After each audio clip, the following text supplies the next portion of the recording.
the signals for the Baltimore Colts. Unitas gives to Amici. The Colts are the world champions. Amici scores. It's amazing, sensational, dramatic, heart-rending, exciting, thrilling finish in the history of college football.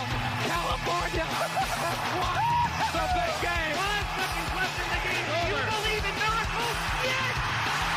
Unbelievable. This is Phil Steele. This is Mike Burnham. This is Wes Durham. This is Mike Ashley. Hi, this is Chuck Foreman, number 44 of the Minnesota Vikings. Woo, mercy, this is handsome Jimmy Vane, the Boogie Woogie Man. This is Coach Fry with Virginia Tech Football, and you are listening to Big Dog Sports Talk. Are you ready to rock? Are you ready to roll? Okay, let's do it. You're in the doghouse with Rick Watson on Big Dog Sports Talk, presented by Pulaski County Sports and Entertainment. Join us in the Family Fencing Studios and chime in on the McClellan Chiropractic chat line. He's keeping cool with help from Little River Heating and Air, but this show is straight fire. And now, the big dog, Rick Watson.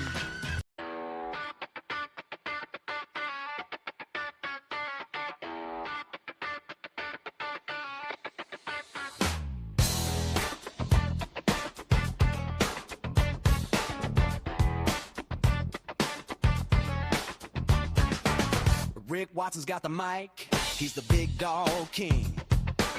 Cover sports so sharp, it's a New River thing. Virginia Tech fire, Radford pride too.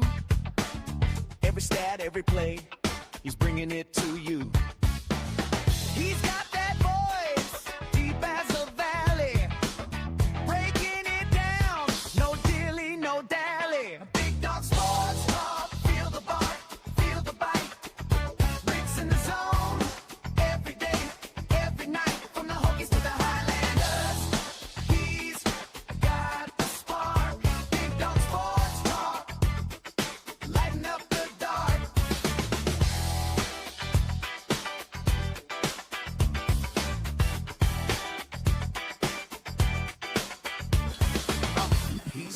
Hey, it's Thursday. Faster than a sprint.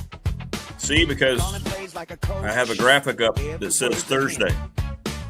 From the courts to the fields. Hope you're well wherever you might be. Hey, Rick's play by play, worth its weight in gold. hit us up wherever you might be. McClellan Chiropractic chat room on the BDST text line, brought to you by Professional Door Incorporated. Here from our Family Fencing Studios. Called them for a quote today. Free quote.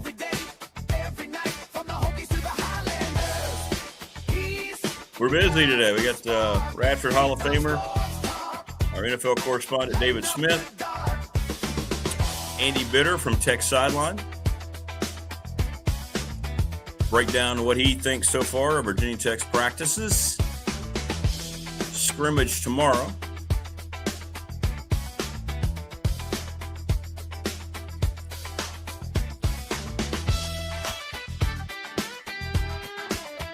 Alex Guerra, Radford baseball. Big series starting tonight. Thursday, Friday, Saturday. USC Upstate in town. And then Dwight Vick. We've got an interesting, I think we're going to have a really, we always do with Dwight, but I think he wants to talk a little bit about what's going on with his son and something that happened yesterday, which is another element of this whole 2026 college athletics reality that's not good. Please subscribe, like, and share the channel wherever you might be.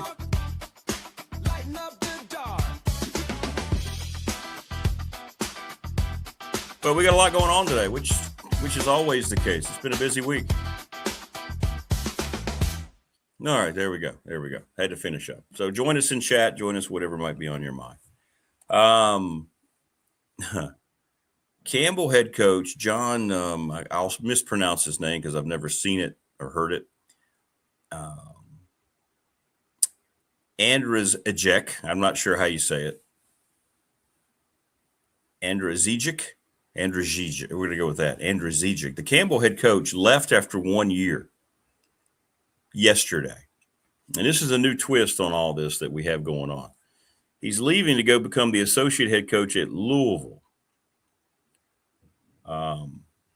But he says this in his statement goodbye. He says, over the last 6 months, it has become clear that Campbell has made the decision to shift their commitment from basketball. Simply put, the institution now has different priorities, and they are not compatible with putting the kind of team on the floor that you deserve.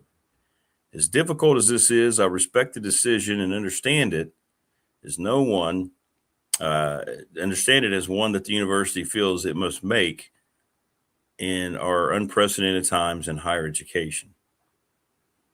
Despite months of intense work and collaboration with the athletic director and our terrific administration and several creative options that were proposed and thoroughly explored, there are no pathways that the institution will support to fund the basketball program appropriately moving forward. So he's leaving the head coaching job at Campbell to go be the associate head coach at Louisville. Wow. Never have seen that before. Will there be more of this? I don't know. This has kind of rocked the foundation of a lot of things going on. A lot of people are talking about this. We talk about coaches being able to freely move. And this affects Dwight, and we'll let him talk about it. But this is very interesting. I'm looking forward to getting into that. Maybe David and I will get into that too. So you have a coach who's basically saying he went to his school and said, we need X amount of dollars to compete, to go out and just to say what it is, to buy some kids. It's pay for play. It's so tiresome to see people continue to just be lazy and call it NIL. It's not NIL. Stop. This is pay for play. This is purchasing players to come play basketball for your school. That's all this is.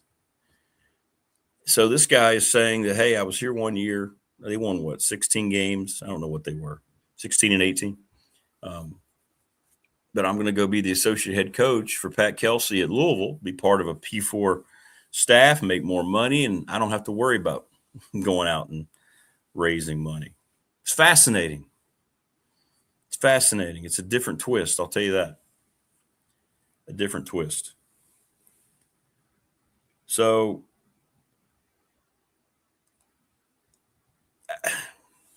how much longer can this go on?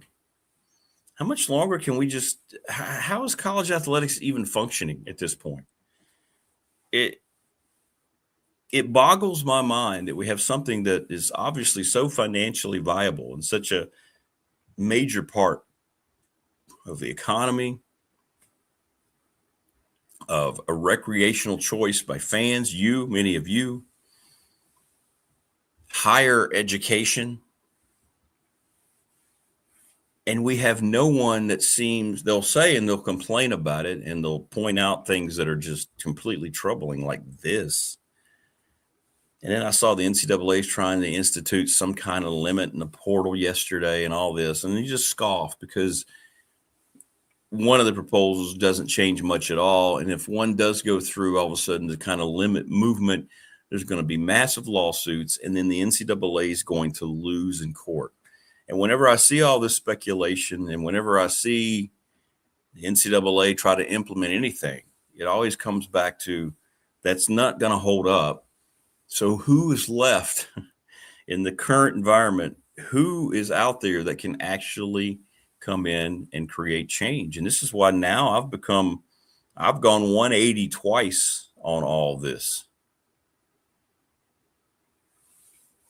At one point, I thought we would have another year of this and it would all kind of start to come into clear focus and we'd be able to wrap our arms around it and maybe get some change. But now I'm thinking this is just going to be a repetitive cycle year in and year out. The haves and the have-nots will continue to exist and we're not going to have any change probably until the breakaway comes, led by the SEC and the Big Ten from the NCAA. I believe that's where all of this is heading.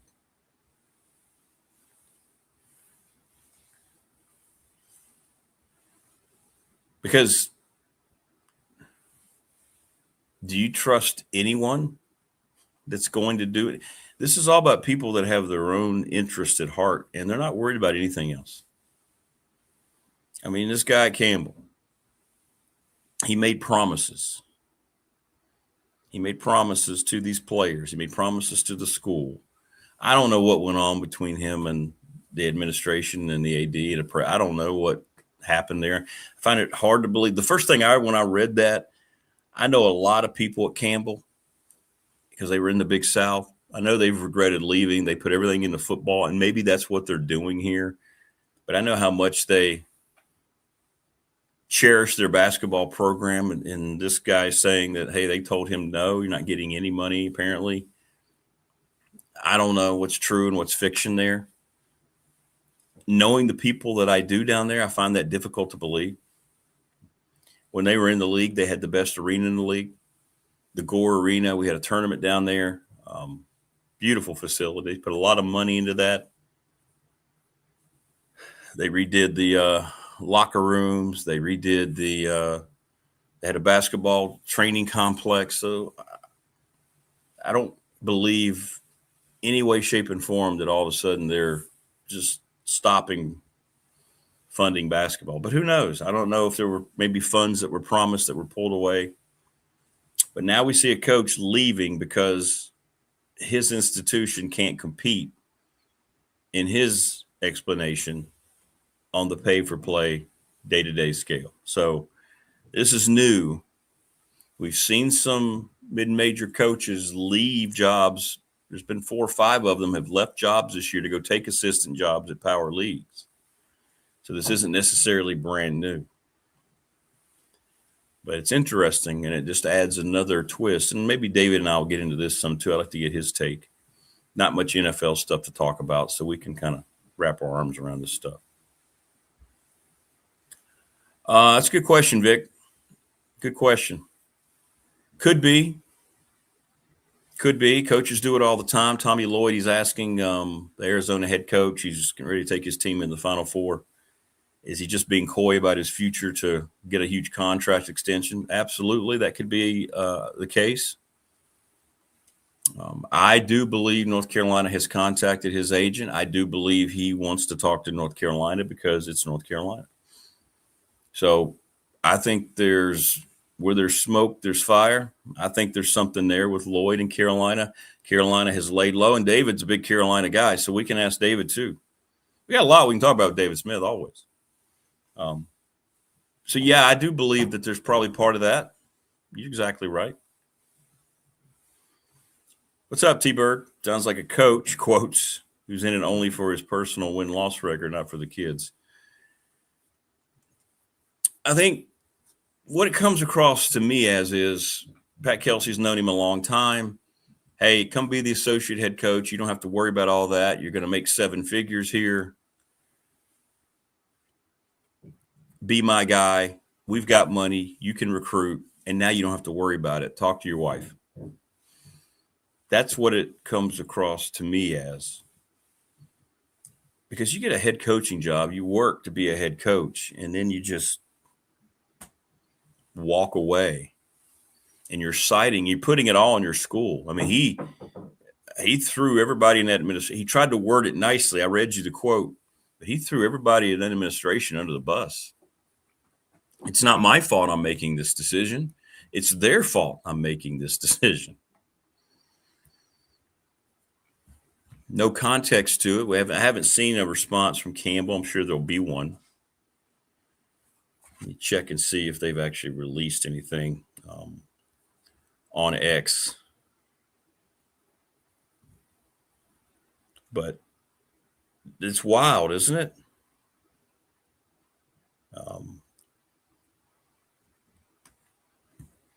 Let's see here. This talks about a national job search.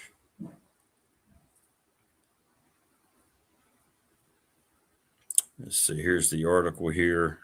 Just says a national search. So it's very short and sweet that he resigned, accepted the associate head coach. No rebuttal yet, and we'll see. But it's going to make it very difficult for them, I think, to go out and vet head coaching candidates, because then those head coaching candidates will have to ask the question, so what was he talking about? Can you explain to me where we are? Is this true? It's going to limit your field. Now, guys are going to want to be a head coach. But Campbell's, in my mind, a terrific example of a school that thought the grass was greener because of the developing football program. So they jumped leagues. Like I say, I know several people down there. I won't name them, but I've had conversations.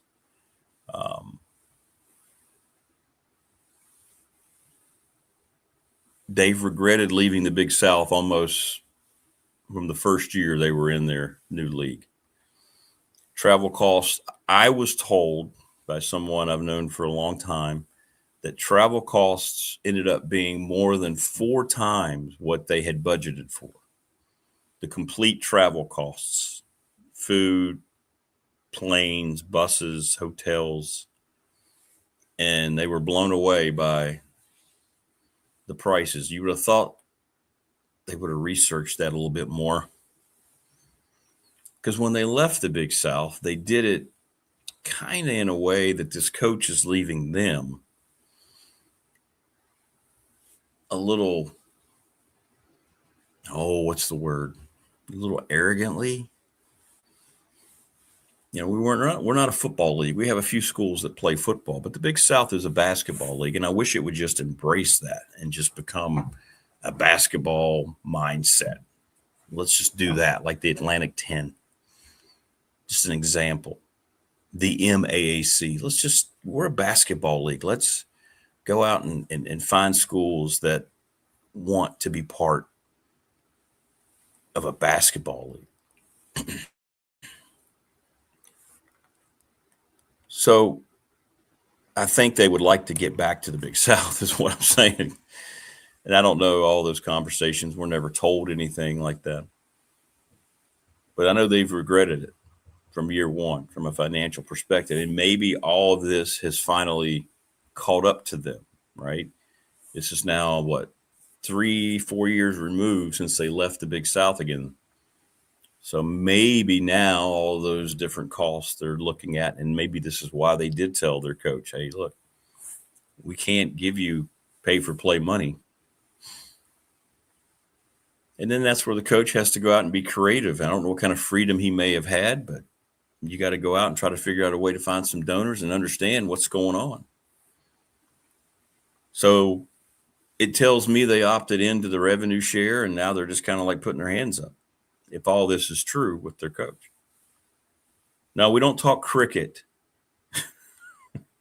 Bandar, welcome, by the way. No, we're not a cricket talking community here. Now, if the local peeps here would like to do that, I mean, sure, we could do some research.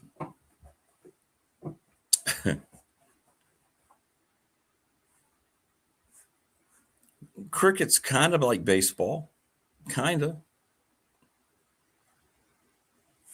So anyway, I don't have any answers about what is going to happen to change this.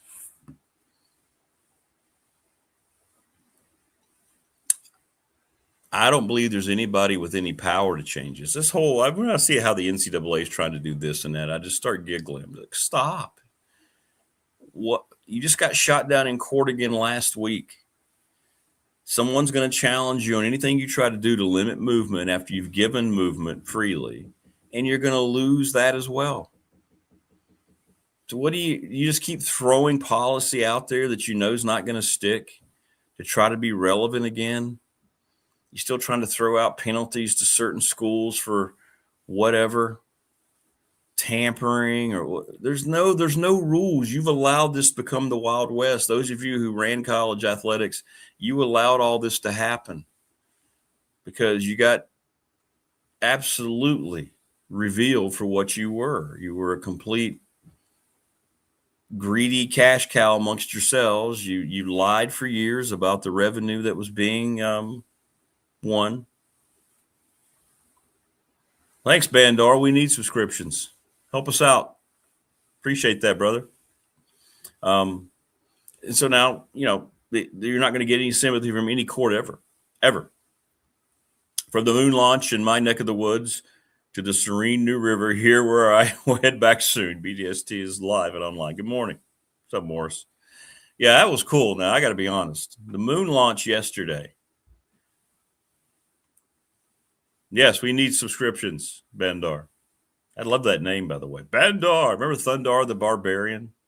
It was one of my favorite cartoons. I need to get a Thundar the Barbarian t-shirt.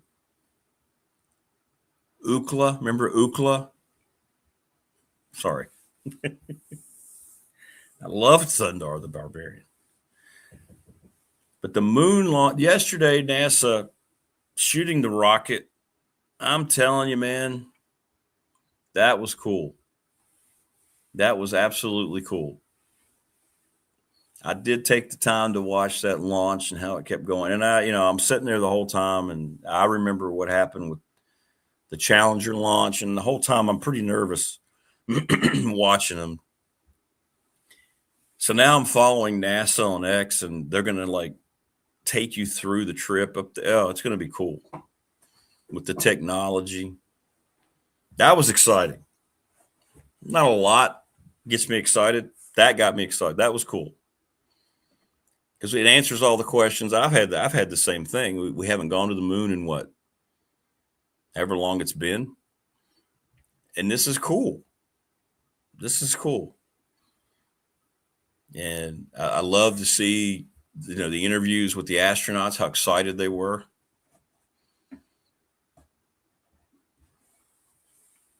Morris says, I lived in Florida for 25 years, never been to one of those launches. Yeah, I'd love to. That would be cool to see it in person. I just fascinated at the fire and the color. It's pretty cool. That was cool.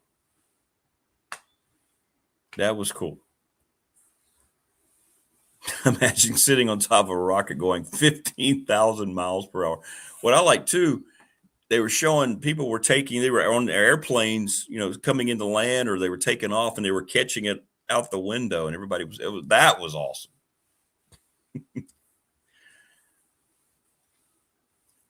That was cool. That was cool.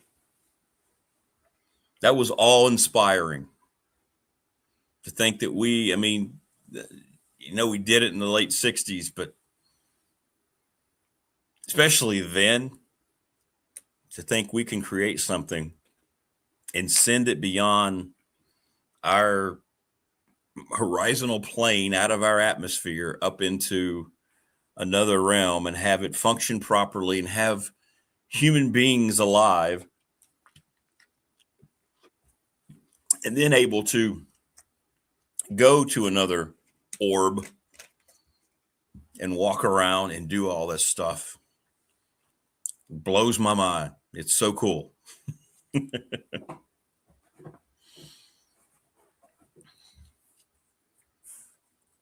But yeah, I'm looking forward to, once they get up there, seeing all the stuff and the communication.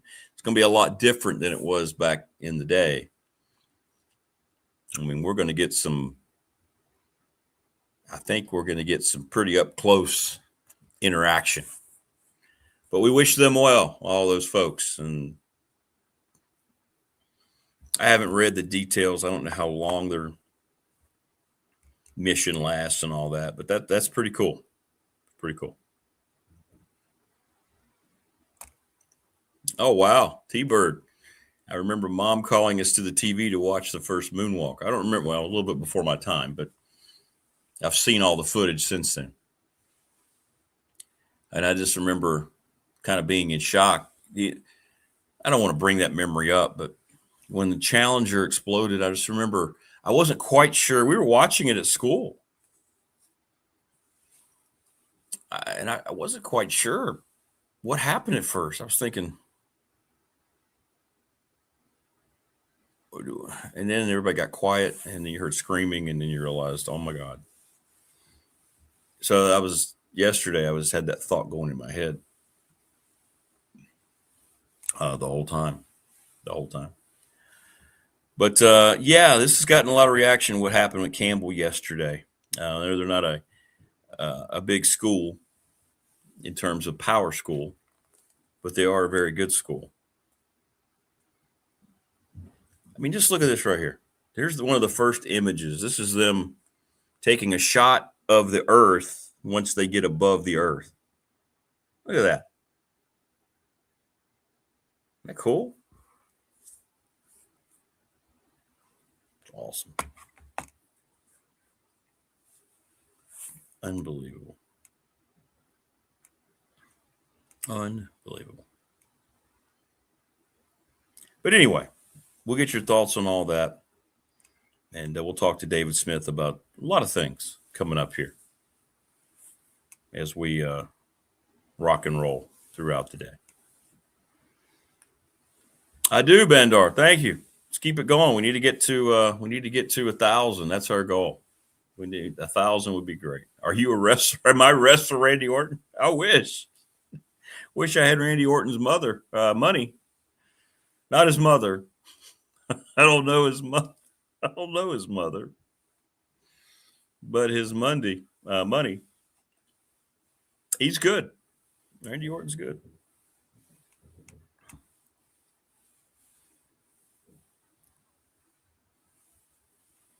Huh. Thanks, Bandar. I do. Let's hope they last. Let's hope they stay. Glad it wasn't a Chevette, Morris. A Chevy Chevette. Is that kind of like the AMC Pacer?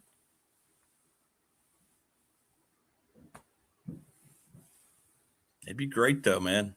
That'd be great. We've got a lot going on today on the program. Appreciate everybody stopping by as always, and thanks to our sponsors. Joining us now on the program is that gentleman. Let's just say it the way it is. He's my brother from another plane, kind of like the moon. The folks right now get headed toward the moon as we talk. What's up, DS? What's up? To the moon and beyond. Good morning, sir. How are you? I'm good. Was that not cool yesterday? Is that just me? But I wanted to take the time to watch that launch, and I got chill. I don't know. To me, that's just cool. That's just cool. It is cool. I couldn't see it live, and I'm reminded, sadly, of 1986, and I'll tell you a little story about that. I graduated, finished playing in 85, Rick, and was working at the university. I come back to graduate school. Dr. Taylor says, come on back and finish, do your master's degree. I said, I don't want any more school. He says, if your job doesn't work out, come back. And I talked to my family about it. I said, you know what? I think I'll do it. So I was working at the Dedman Center at the time, doing some odd and things. I don't know specifically what I was doing. It's equipment room stuff at that time. And on the day of that launch of the tragedy of the Challenger in 1986, and ironically, Pebbles and her family were in Orlando at the time, and her younger brother, for a school, a big school event, they could see it in Florida. They were right near Cape Canaveral where it launched, and so they were all watching it as it happened. So I got a little nostalgic thinking about that. But I'm also reminded, Rick, of a time when we were young. People went to the moon. They always traveled the Apollo projects and the whole bit, and so. Yeah, it was kind of cool to see them go up there. I'm still blown away by it. I don't know how astronauts do it. I'm claustrophobic as heck. I don't even love an elevator for longer than 5 minutes. Imagine being up in space. I know. It's funny you say that. I'm the same way. I can't deal. That's the intrigue that I have, because I can't ever imagine. I would never do it. And the fact that these people do it and what's going through their mind, it's funny you say that. I think the exact same thing. I know. I mean, all the things they have to do to prep for it, and the whole bit. That's probably why I'm as intrigued about it a lot like you. It's the fact that, and that's what probably makes us love sports like we do too. It's like, man, these guys at its core, sports, they're doing things that we can't do at all. It's like, how can a guy stand in the box and hit 100-mile-an-hour fastball? Hardest thing in sports to do a lot of times. Or how do you stand over a shot in golf? And we'll see that next week with the Masters, and hit it with thousands and millions of people watching. It's why we love the people who can do things we can't. I'm sure that's a lot of my intrigue with this Apollo, or with the Moon Project, I should say. Yeah. So it's good to see. Definitely. Well, man, there's so many things we can get into. I don't know exactly what you want to get into, but I guess the first thing on my mind was what happened at Campbell yesterday. I saw that. And now you have a coach who's just walking away, putting everything on the administration. Not, it's interesting. And I don't know which direction they go, but this is kind of a new layer, isn't it, to all this that's going on? Well, he said the quiet thing out loud, didn't he, Rick? It's what happened in some ways, but he won't be the first now that he's done it, because people can simply now say, well, yeah, what he did is what I mean. And what he is saying is, and also what Campbell University is saying. Campbell University, you got to take this at two layers. First, the coach is pretty much saying, I'm absolving myself of any of this. I'm going because I don't have the resources, and I can't coach players this way. That's what he's saying. Yeah. He says, this isn't going to work for me because it's a talent-driven sport, and if you don't have money to, even at that level, I can't compete with my peers in the CAA. Of course, Campbell used to be a Big South school with us, and so we know all about Campbell and the Camels. But it also said, and I'd be interested to hear what the university says, the university, in his eyes, has also said, we can't and won't be in this space like this. We're going to stay at our core.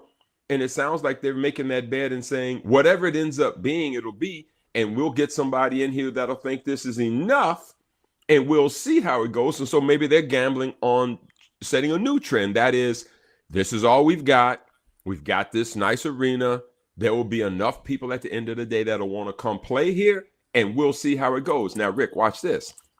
It'll go one of two ways. It's more than two, but the two that I think of is if they go 5-28 next year, then everyone will say, well, of course they are. They aren't paying. Right. But, Rick, if they mess around and get a guy late and they come back and they're like 5th in the league and they're like in the semifinals of the CAA tournament, the administration will say, that's fine. And they may say that's fine either way. And so this is going to be real interesting. I saw that yesterday, and I thought about that thing, and I say to myself, this is going to be a test of two wills here. There's a coach who feels like, bruh, like most people, I can't even feel the roster. I got everybody, and it's going to be one and gones because the Campbell players that come in will outplay their stay, and so they'll go. But, of course, if you pay them enough, they will leave anyway. So he's probably – So I think everyone is starting to wrap their head around mid-major basketball as a feeder program to better things. And they've all assigned themselves to that. And in his particular case, he's feeling like, I can't even get to first base.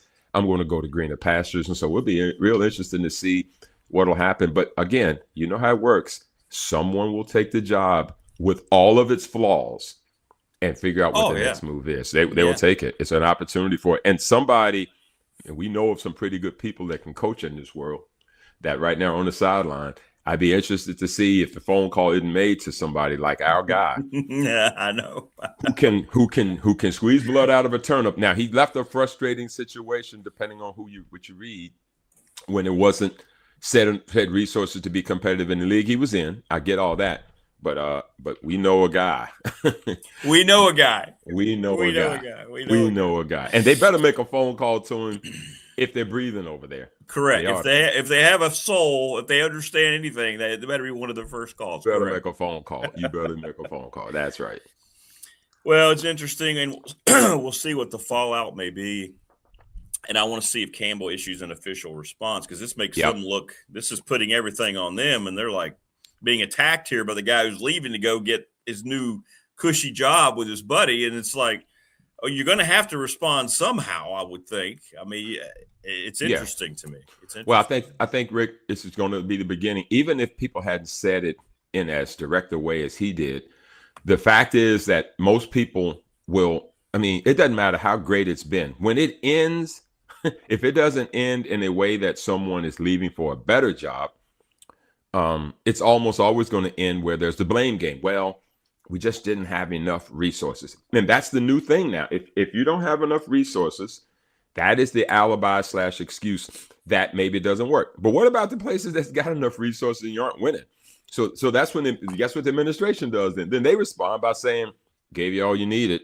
Didn't happen for us. I mean, Mark Pope at Kentucky is sitting over there now thinking to himself, man, they ain't going to be stroking $20 million plus checks to me too much anymore.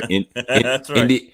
Indiana's new coach, I think, was over $30 million, the most revenue of any Division I college basketball program by way over Kentucky's $30 million. They didn't get to the tournament, and so that means, I think I heard you say it once too. It may even been Seth Greenberg, of all people, who I heard say, you can't even be surprised if down the road coaches get shorter deals now. Shorter deals, yeah. for everyone involved. For them, I mean, you've got Will Wade, creeps out. That guy, boy, just crept out in the middle of the night. I mean, but NC State made that bed with that guy. They knew what they were getting. They knew. When they brought him in. They knew. And they couldn't get Keats out of that fast enough to, even though he had taken him to the Final Four. You can love or hate Keats, but he did it with some level of respect and dignity relative to anybody at that level. But I think now this is what coaches are going to be looking to do, and administrations are going to be looking to do, is that I can see down the road that they may start shortening these guys' deals and then just re-upping them, because no longer is a player coming in saying, well, you're in the last year of your deal, or you only got 2 years left and I'm signing on to be here 4 years. No one's signing on to be anywhere 4 years anymore. So maybe at the mid-major level, but only maybe, Rick. I mean, look at us at Radford. I mean, who around here has been here long enough that is part of Darius's first group? Zion was just part of Darius's last group at Radford. Right. That is it on the roster. And so it's just a whole new game, a whole new level of doing things. But that Campbell thing's going to have some fallout. I can't wait to hear what Campbell's response is going to be, because they're going to have to pivot real quickly, because they got to hire themselves somebody now, for sure. Well, considering you're one of the wisest and most intelligent people I know, here I am. I'm going to ask you an impossible question. You ready? Let's go. How do you see it all, things being implemented around the big picture of college athletics to kind of bring any sanity? Is there anything that's going to stick? And is there anybody out there that's going to be able to implement anything, given what has happened with Pandora's box and everybody being unleashed? What is it viable, or are we just going to be wild, wild west for the foreseeable future? You know, that is, I have asked people that question. I've talked to some of my, like Steve Robinson, who's at Carolina, forever 3 championships. He's coached for 43 years. He just retired. I spoke to him a little bit about it when we was in passing a couple of years ago. I've spoken to athletic directors. I've spoken to coaches like at Radford and different places. And I've asked the question, what's the fix? And Rick, here's the answer. And you're not going to love it. No one has an answer. Every time, but there is a couple of steps in it that people feel like, and I remember talking to Darius Nichols about it about 2 or 3 years ago around the NIL and the transfer portal. And to a man, they all feel like, because when it comes to money and pay for play, you called it that, and I agree with you, Rick. The NIL thing, if it had been NIL, I don't think anybody would have much problem with the guy signing a deal with Sheeler or Hart Motors to endorse cars, or if you sell T-shirts. That was what that I thought was name, image, and likeness. Me too. And in fact, we were all supportive of it. We all used the Michael Vick analogy. Made sense. Yeah. How many jerseys would Vick have sold? How much money would he have made? You know, the Brian Randalls of the world, Logan Thomas's, David Wilson's, on we go, right?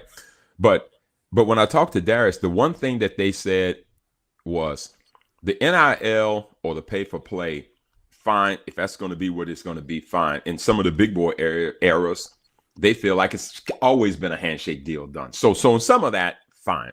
It's the transfer portal part. That's the part that they feel like if we could find some rails around that, we could be okay. Because what it does is it takes the coaches and they can't tell how to build a team. Now, player empowerment will tell you, hey, coach, if you don't want me another year, you get rid of me anyway. So if you didn't need me, you would just say, hey, your scholarship's not renewed. So it's kind of been that way. So the other side of it is, well, then I'll get you before you get me. That's the cynical part of the whole thing. But the truth, Rick, like most things, is in the middle. And the fact of the matter is if the transfer portal just had some level of of guarantees that you knew what was happening. See, this is where pro sports comes in. That I don't hate about pro sports is no matter what you feel about pro sports, they at least have deals signed where you know what your roster is going to be from time to time, so you can build some sense of team building and those kinds of things. That's the one that I think is as irritating as the pay for play. Now, the coaches will tell you that players are simply walking in now when they recruit them. I saw Dawn Staley. I saw an article from Dawn Staley on the women's side the other day. And at that level, it's pay for play too. It is. And she said that right now, she says, we're not even going to waste anybody's time from the jump. But if you come here, we know we're going to give you this. We're going to get you to get your degree and all that. Prior to that, getting them there, she says we have to start with the finances part of it. What we see is reasonable and what they see is reasonable. And if the two mesh, then we're good. And then we build upon here's what we can do for you and that kind of thing. So it starts with that. She says there's no sense in sugarcoating it. Let's go down the road of here's what the academic dorms look like. Here's what your housing looks like. No, let's just get to it right away. And if it's not a fit, then then it's not a fit. So Rick, the answer to it is so complex because, and I've talked to Robert about this, Robert, our AD. I said, what is stopping us or anyone from just putting these things in place? Because if it was easy enough to do it, Rick, it would have been done without the legal parts of it. So why can't it get figured out? It is the most complex thing I've ever seen because of the legalities behind it. Is it contracts? Are they employees? I heard Coach Elmo talk about it. Every state's got these kind of regulatory things. Yes. And so you're saying to yourself, okay, how do you position it? But how does so pro sports has a model. So I believe on some level it's going to have to move over to that kind of model with contracts. And I think it'll probably start with the football portion of it. And that'll all start, in my opinion, Rick, when the big boys separate and then the rest aren't separated. And then off we go with it. Because, Rick, I think it is an impossible thing right now. And I hear a lot of people say it's not sustainable. And I don't know, where this thing is going to land. But at the end of the day, it is. Players are getting paid so much money these days. It is absurd. And then finally, I'll leave you with this. I saw something where I think it was Jay Williams he posted something about the amount that these agents are siphoning from these kids. So the kids don't even know enough about it to know what's happening. They're just, what do you think about it, Rick? And listen, I'm a guy from humble means. I know at 18, some people claim I don't know anything now, but I know at 18, I knew less. But the fact if someone came and said to me at that particular time, 600,000 of anything as a number, I didn't care if you took 20%. You didn't care. I know. What do I care about 20%? Go ahead. I'm going to get the balance. I'm thinking, so the fact that they're like, trying to manage all that, it's why you kind of would hope that someone would be in there, someone legitimate to do it. But these agents are nothing more than folks that, hey, man, you want to be my agent? Can you make these calls for me? I got too much to do.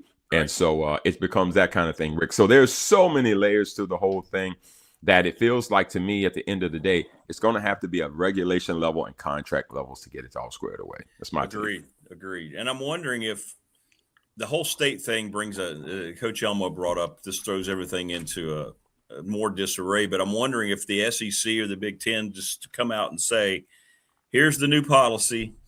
Here's it is, 2-year deals. You can't leave. If you do, your contract's gone. We're going to take your money back. And if you want to be a pro, I'm wondering if that's what it's going to take. Yep. Because like you said, I've always wondered too. So again, you and I thinking alike, I've had that in my mind. Well, what's stopping us from saying, this is how we're doing it here. Our business. It's our business. This is how our university needs to survive. Is there anybody who's going to fight against that? This is what we need to do. We've looked at the finances. We've talked to our board. We've talked to our president. We have to do this. And what kind of pushback would there be? I don't know. I don't know the answer.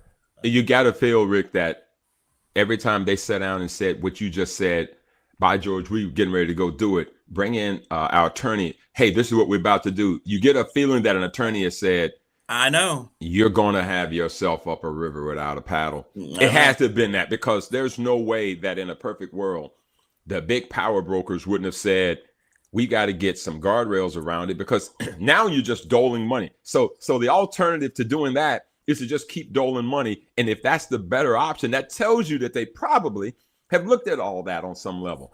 And without that's, again, Rick, we're not being in the room with them, but smart people in places like the University of Michigan, that's an incredibly prestigious university, not just a sports factory. And those folks are pretty brilliant up there. They haven't even figured the whole thing out. So I just feel like somebody is going to have to regulate it in a professional manner with contracts. It seems like, for it to become that. And then the next phase of it is what becomes of mid-major levels, our level, Radford University, the CAA, the A-10s, what becomes of that. I personally feel like when that dust settles, it'll settle into a normal thing. I remember in the NBA years ago, and I know you're not an NBA fan, and one day we're going to talk about that too. I'm going to have to help. You need help. You need therapy. You need. It used to be my second favorite league. I couldn't get enough of the NBA. Listen, I will be the first to tell you that it's not the league we grew up on, but I don't think it's not the alpha, but it's not the omega. It's not quite the omega. So I got to get you. Javonte Green's playing in said league. He's our guy. So we got Javonte. Well, we got to get you back on some of that. But Rick, years ago, the NBA had no rookie salary cap. And I remember the last year that they paid people just based on whatever the strategy was. Glenn Big Dog Robinson, fine player, Purdue, did a great job. He got like a $60 million deal. And others came behind him, and it wasn't his fault, but he was the last to get that. And then what happened was veterans were getting pushed out.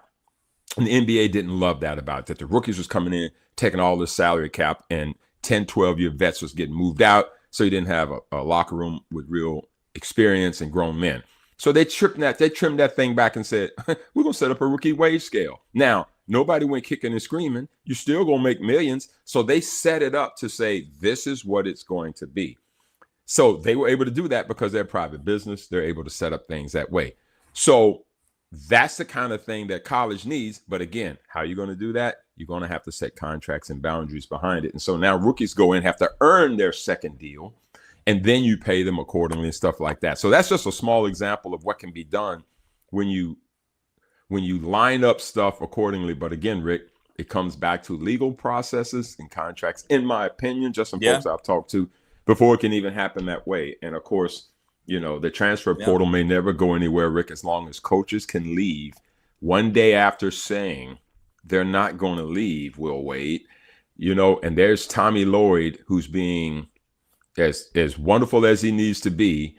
And there's all this chatter about the Carolina job. And if they can leave, then the portal will never change, because players are going to be like, well, how do you expect me to be loyal to something? He's got a contract and he's gone. I know. So that's, and I heard the commissioner, the NCAA commissioner says, we can't do anything about the portal as long as coaches are going to keep moving like they move. Says it was good for the goose, it's good for the gander. It's just going to be this. So. Yeah. Well, we shall see. And I think you're exactly right. I think it's just nobody wants to take that first move because they don't want to be the ones out there on an island and something bad happened. And all of a sudden, you got to have some protection. What's going to happen. So I got to have some protection. I'm with you. Yeah. Well, what'd you think of? All right. Well, let's get into some. Yeah. Go ahead. No, I was going to ask you what you thought of the Final Four. Maybe you were going there, maybe you weren't, but I'll let you do what you got. No, it's okay. It's okay.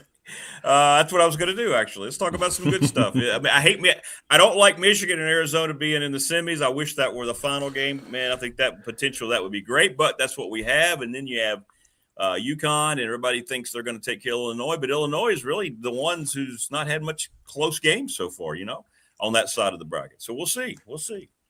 Well, my bracket is trash.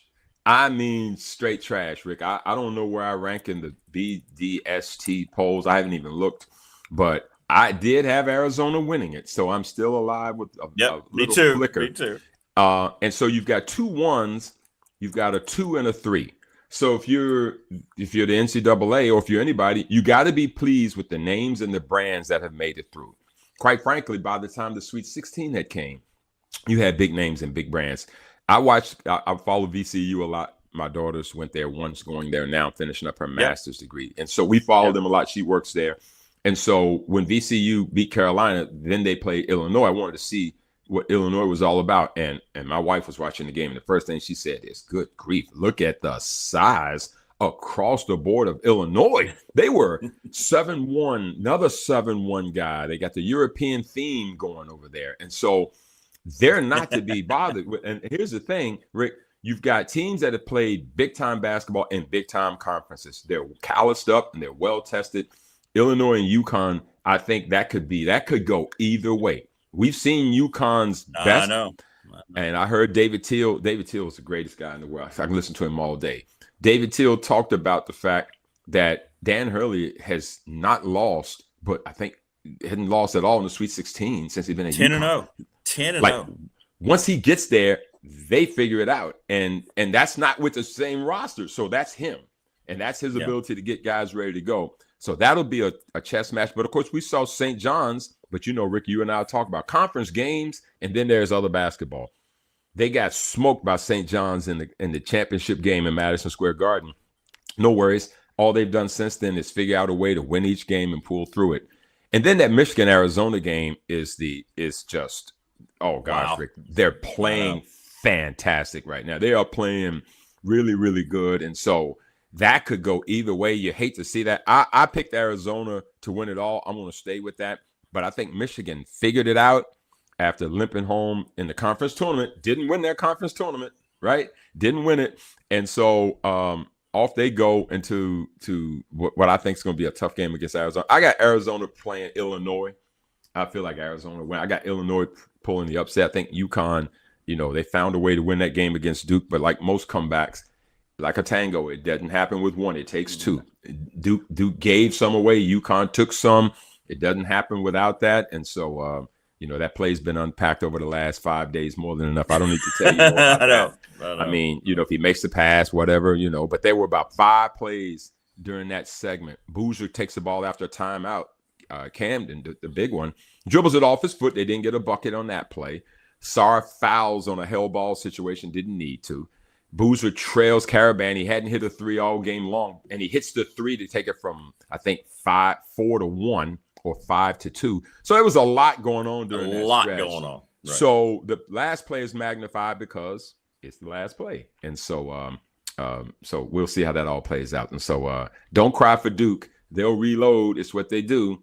But at the same time, you got to credit UConn for just being savvy in that moment and find a way to hit the shot. So it should be a great weekend across the board, man. Should be some good college basketball for sure. It will be. Really good teams. Really good teams. And I know you will enjoy it, my friend, as well. Yeah, man. We will do it. Got to do it. Got to do it. So, all right. Sir. Well, listen, brother, have a great Easter weekend. My best to you and your family. And, yes, sir. You too, man. We'll resume next week. We'll start circling in a little bit now. We got the draft. I don't know if isn't it weird the way free agency just kind of stopped? Just like boom. What? It's like there's a lot of good players still out there. I guess teams are now going to wait and just see. I don't know. We'll have to get into that. It's strange to me in a way. Yeah, they had the meetings. I guess the owners' meetings, and all the coaches were together for their annual convention or whatnot. And then there's a chat about Jalen Hurts, and we got to chat about that. That now all of a sudden there's reporting that. But Rick, and we'll tease folks with this. We've said there's something going on. We talked about it. I thought about you immediately. I said we were all over this during the season last year. Something didn't mesh, and it wasn't just A.J. Brown. It wasn't just A.J. Brown. Now, whether it's real or not, it's something. So, yeah, we got to unpack that for sure. Yeah, we'll get into that. On is, I know a team in the AFC West that needs a tight end, and Njoku's still out there, and I don't understand why we haven't made a call. and they wear orange, just like Cleveland wore shade of orange, so he didn't have to get too familiar. He can keep his socks, exactly. 100%. Yeah, man. That's right. For sure. But anyway. All right, brother. Great stuff, man. Appreciate you, as always. Happy Easter, my guy. You Take too. care of yourself. See you, all right, man. Stay safe. There you go. All right, David buddy. Smith. Tell me David Smith wouldn't be a great commissioner for the NCAA. He wouldn't want the job now. I'm not – he doesn't want that job, but love David. David's great. That's a great conversation. Great conversation. But, yeah, I don't know, man. That was interesting. We're going to get into it. By the way, we're going to take this. You don't want to miss it. Don't want to miss anything. But Dwight Vick's got – I don't want to steal any thunder, but he's got a little personal investment in what happened at Campbell yesterday. You can probably figure out what I'm saying. Family Fencing. Great folks. Jason Green, 540-200-8294. Call them for a free quote. You know your grass is getting green. You've probably already mowed a couple of times. It's time to figure out if you want to get a nice fencing around your place. McClellan Chiropractic to Mark Hunley. No April Fools from yesterday, Mark. I'm getting over there, I promise. Sponsor of our chat room. Great stuff. Great stuff. Professional Door Incorporated, speaking of great stuff. Travis Williams up in Dublin, 38 years in business, continuing what his dad has done. He's the best. And go see them right across from New River Community College. We're presented each and every day by Pulaski County Sports and Entertainment. We thank them.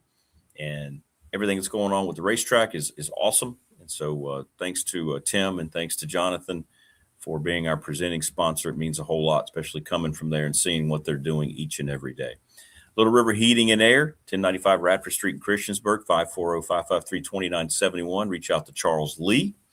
Ryan Pry, the attorney, 701 West Main Street in Radford, Trust and Estate Planning. And everybody is no one's picked Illinois on our question. Everybody's going UConn, Arizona, or UConn, Michigan. UConn is the winner. I was asked, the question was who was going to play in the championship on Monday night. And everybody's going UConn. Nobody's picked Illinois, but we do have a few people that's picked Michigan to beat Arizona. So we're up to about 30 responses. National Bank member FDIC, the exclusive banking partner, BDST. I'm telling you, my exclusive banking partner, we just did a refinancing of my home and everything and combined some things. And I'll tell you, they made it as easy of a because I get stressed out over things like that, and they made it just as an easy of a process that you could think of. If you need a bank, go to National Bank. ReadySetFund.com, Bob Chris, CRIST11@gmail.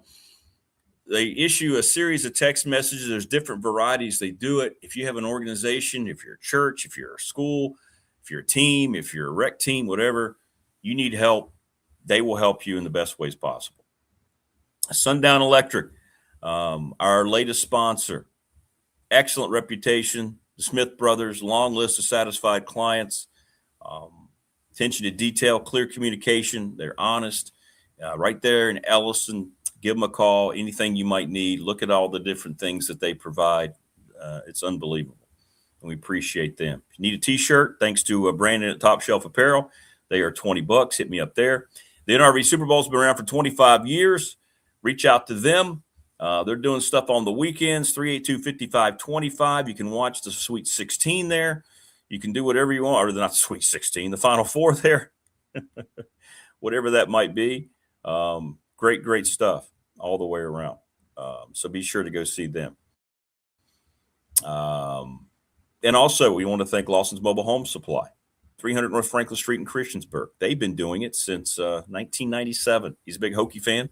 Give James a call. Lots of house parts and things like that. 540-381-8011. Andy Bitter scheduled to join us next from Tech Sideline. Yeah, David has too much character to be a commissioner. I agree with that. Ryan Pry, the attorney, he's going Illinois, Arizona. What's your question? You can do whatever you want. I think Illinois' high is going to be a difference. What if it's Illinois and Michigan, and it's just another night in the Big Ten? Ugh.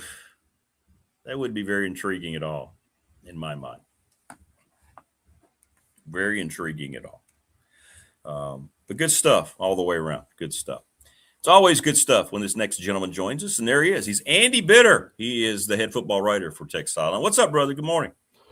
Not much. How you doing? Hey, doing all right, man. Just talking about a lot of things. This thing at Campbell's kind of got people going, wow, coach leaving, saying, hey, we don't have any money. I'm out of here. That was weird.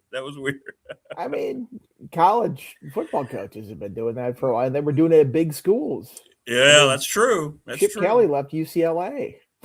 It's just like they can't compete with Ohio State, and then he goes and wins the national title. Bye. So, yeah. Well, you've got a lot going on, man.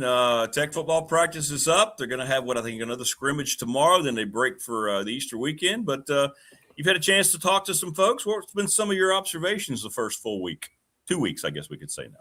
Well, I mean, they're humming along. It sounds like this is a better group of passers than they've had in the past. Now you have to take this with the typical grain of salt that comes with spring praise with some of these players, but Troy Hune goes out there and throws for 4 touchdowns in the scrimmage, from what they tell us, and you look at Grunkemeier's completion percentage in the past. Bryce Baker is a pretty good passer as well. It sounds like they might have a crew of quarterbacks that can throw the ball a little bit better than they have in the past. Now, I've got to see it on the field. Brett Pry's like, man, they can fit these into tight windows. It's like, I feel like I've heard this from you before. So just give me, allow me to see this on the field, dude. In the past, it's like, this is the best team I've had since I've been here. And then they go 3-9. So I got to see it before I believe it. But I think all the peripherals that you look at in terms of completion percentage that they had last year and stuff like that, you go, yeah, I think they could be a little bit better of a passing team. I think there's a trade-off. I don't think they run the ball quite as well from the quarterback spot. And I think that was going to be an inevitable drop-off from somebody like Kyron Drones. But, the quarterback spot in today's game, you have to throw the ball and you have to push it down the field. And they didn't really have that last year as well as they'd hoped. So it'd be interesting to see if they can get that going. How has your glimpses of the offensive line worked? We've talked about that. We did last week. To me, it's the integral part of everything that's going to come together. What are you seeing there with depth and those guys that they're running out there? That's the first time. Well, it's so disjointed what we see. We never go out there and see just like a starting 5 working against the starting defense and actually doing a real drill. It's just, last time they were under different sleds and 1-on-1s and 2-on-2. Like, it's just never the full group, and they're still experimenting so much. I think Johnny Garrett, Brody Meadows, I think had class or something the other day. So Michael Troutman, transfer from Penn State, was in at right guard. So I don't even know what the starting 5 is going to look like. This might be a misdirection. Last year Tomas Rimac worked at tackle the whole time. They needed up at guard and other spots during the season. So I think the spring is really a time to experiment. You can't really tell what the O-line will look like until they're out there going up against the other, another team, not even your own team, because I don't think, scrimmage sessions necessarily give you the greatest idea either. So I'm going to withhold judgment on the offensive line until I see it out there. Because I've heard in the past, like, we're making progress, O-line. This is the best we've looked in years. It's like, well, it hasn't looked great in recent years. So being the best you've looked in years, well, nobody said that this year, but I'm saying being the best that you've looked in years is not necessarily a compliment. It's just better than bad what it's been before. So again, wait and see, but I like some of the pieces they have there. Let's see how they fit together. What's been your impression of Brent Pryce so far? Now, solely the defensive coordinator, because his situation is very odd. It's an anomaly to fire a coach, and in the same year you hire him back with the new coach, regardless of the relationship. And, of course, you're the head coach running the program, and now you're just a part of it. What's been your impression of him and your interactions with him? He seems like the same guy. It doesn't seem like he's changed much. He's not out there like timid, like, oh man, I've got to hold back now that Franklin is the head coach. I think that relationship is so strong between those two that he feels comfortable going out there and being himself. And, himself is just sort of a, upbeat, positive guy that I think really enjoys just working with the defense again. You become head coach and your attention is pulled in so many different directions, and you'd be surprised how little of it is football, right? It's this guy's missing class, or this guy's missing workouts, or right. All this other stuff, recruiting and NIL payments and all this other stuff you got to worry about. It's just not coaching ball. That I have to imagine it's refreshing. And he said as much to get out there and be in charge of a unit again and work on some X's and O's and different schemes. I think a lot of guys like that and getting back to that. Sure, the money is much better as the head coach, but he's making pretty good money as a defensive coordinator too. Right. So, kudos to him for finding a spot that, is comfortable with him. And he understands that this is a working relationship that has been very profitable and successful in the past. Why not go back to it? Agreed. Yeah, kudos to him. That's the best way to say it. I don't know how I would have reacted in that situation, but as much vitriol that was thrown toward him by Tech fans when all that was going down after the ODU game, and for him to go back to that place and just say, okay, well, maybe I tried that. It's not who I am. That's not the kind of coach I want to be. Now I'm doing something I feel comfortable with. That's great. I mean, that's great for him. I mean, I couldn't have done it. No. If place fires me, I'd be like, you're my ultimate enemy for the rest of my life. It's so odd. I know. Very strange, but he did it. I mean, moving sucks. So maybe just like, yeah. I mean, have to pack everything up and go somewhere else, and your family, your kids are in school, like just all sorts of considerations you have to make. I mean, maybe at the end of the line here, it was just a very easy decision for him. I don't know. Jeffrey Overton, you had a nice piece on him. Of all the running backs, I think he's the most intriguing to me. What was something you learned about him that we already didn't know? Because I think this guy's going to be a really special player. Yeah, he's getting bigger. I think he played last year at 185, something like that. And Franklin says he's at 205 right now, and he could envision him playing at 210. Which, I mean, you want to keep that speed, that breakaway burst that he had, and they have very good, strength and conditioning people that can make sure that he does that. But durability is always an issue with running backs, and you want to add some weight to him. I think he could be a really interesting piece in this offense because he flashed last year at the end of the year. And you get him and Hawkins in the same backfield. I think you have a really good 1-2 punch. We'll see about Bill Davis. He seems like he needs to come along a little bit. Franklin's mentioned that a couple times already. Messiah Mickens is injured right now. He's a highly touted freshman, but he's also a freshman.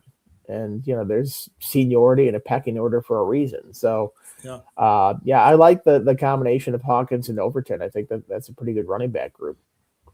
Yeah, I've heard that too about Davis. He seems to be a little behind right now. He's coming from a different spot. Doesn't mean he can't catch up and get involved in all this. Just means it's going to take maybe a little more time than people want. But patience, that's what it's for. Well, he's a different style of runner too. And I think he's like 235 pounds or something like that. And, if you don't have the quarterback who's just a battering ram like you've had in the past, you're going to need somebody like that in goal line situations or short yardage. It would help to have some variety there and maybe a bigger guy that can move the pile.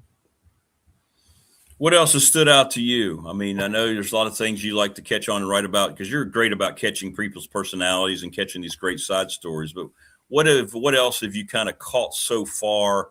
I mean, everybody's so excited still, and I just keep hearing the same thing. James Franklin's got a vision of exactly how it's supposed to look because it's been successful where he's gotten, and that's why everybody's so acceptance of everything else because he's got organization that we haven't seen in a while in Blacksburg.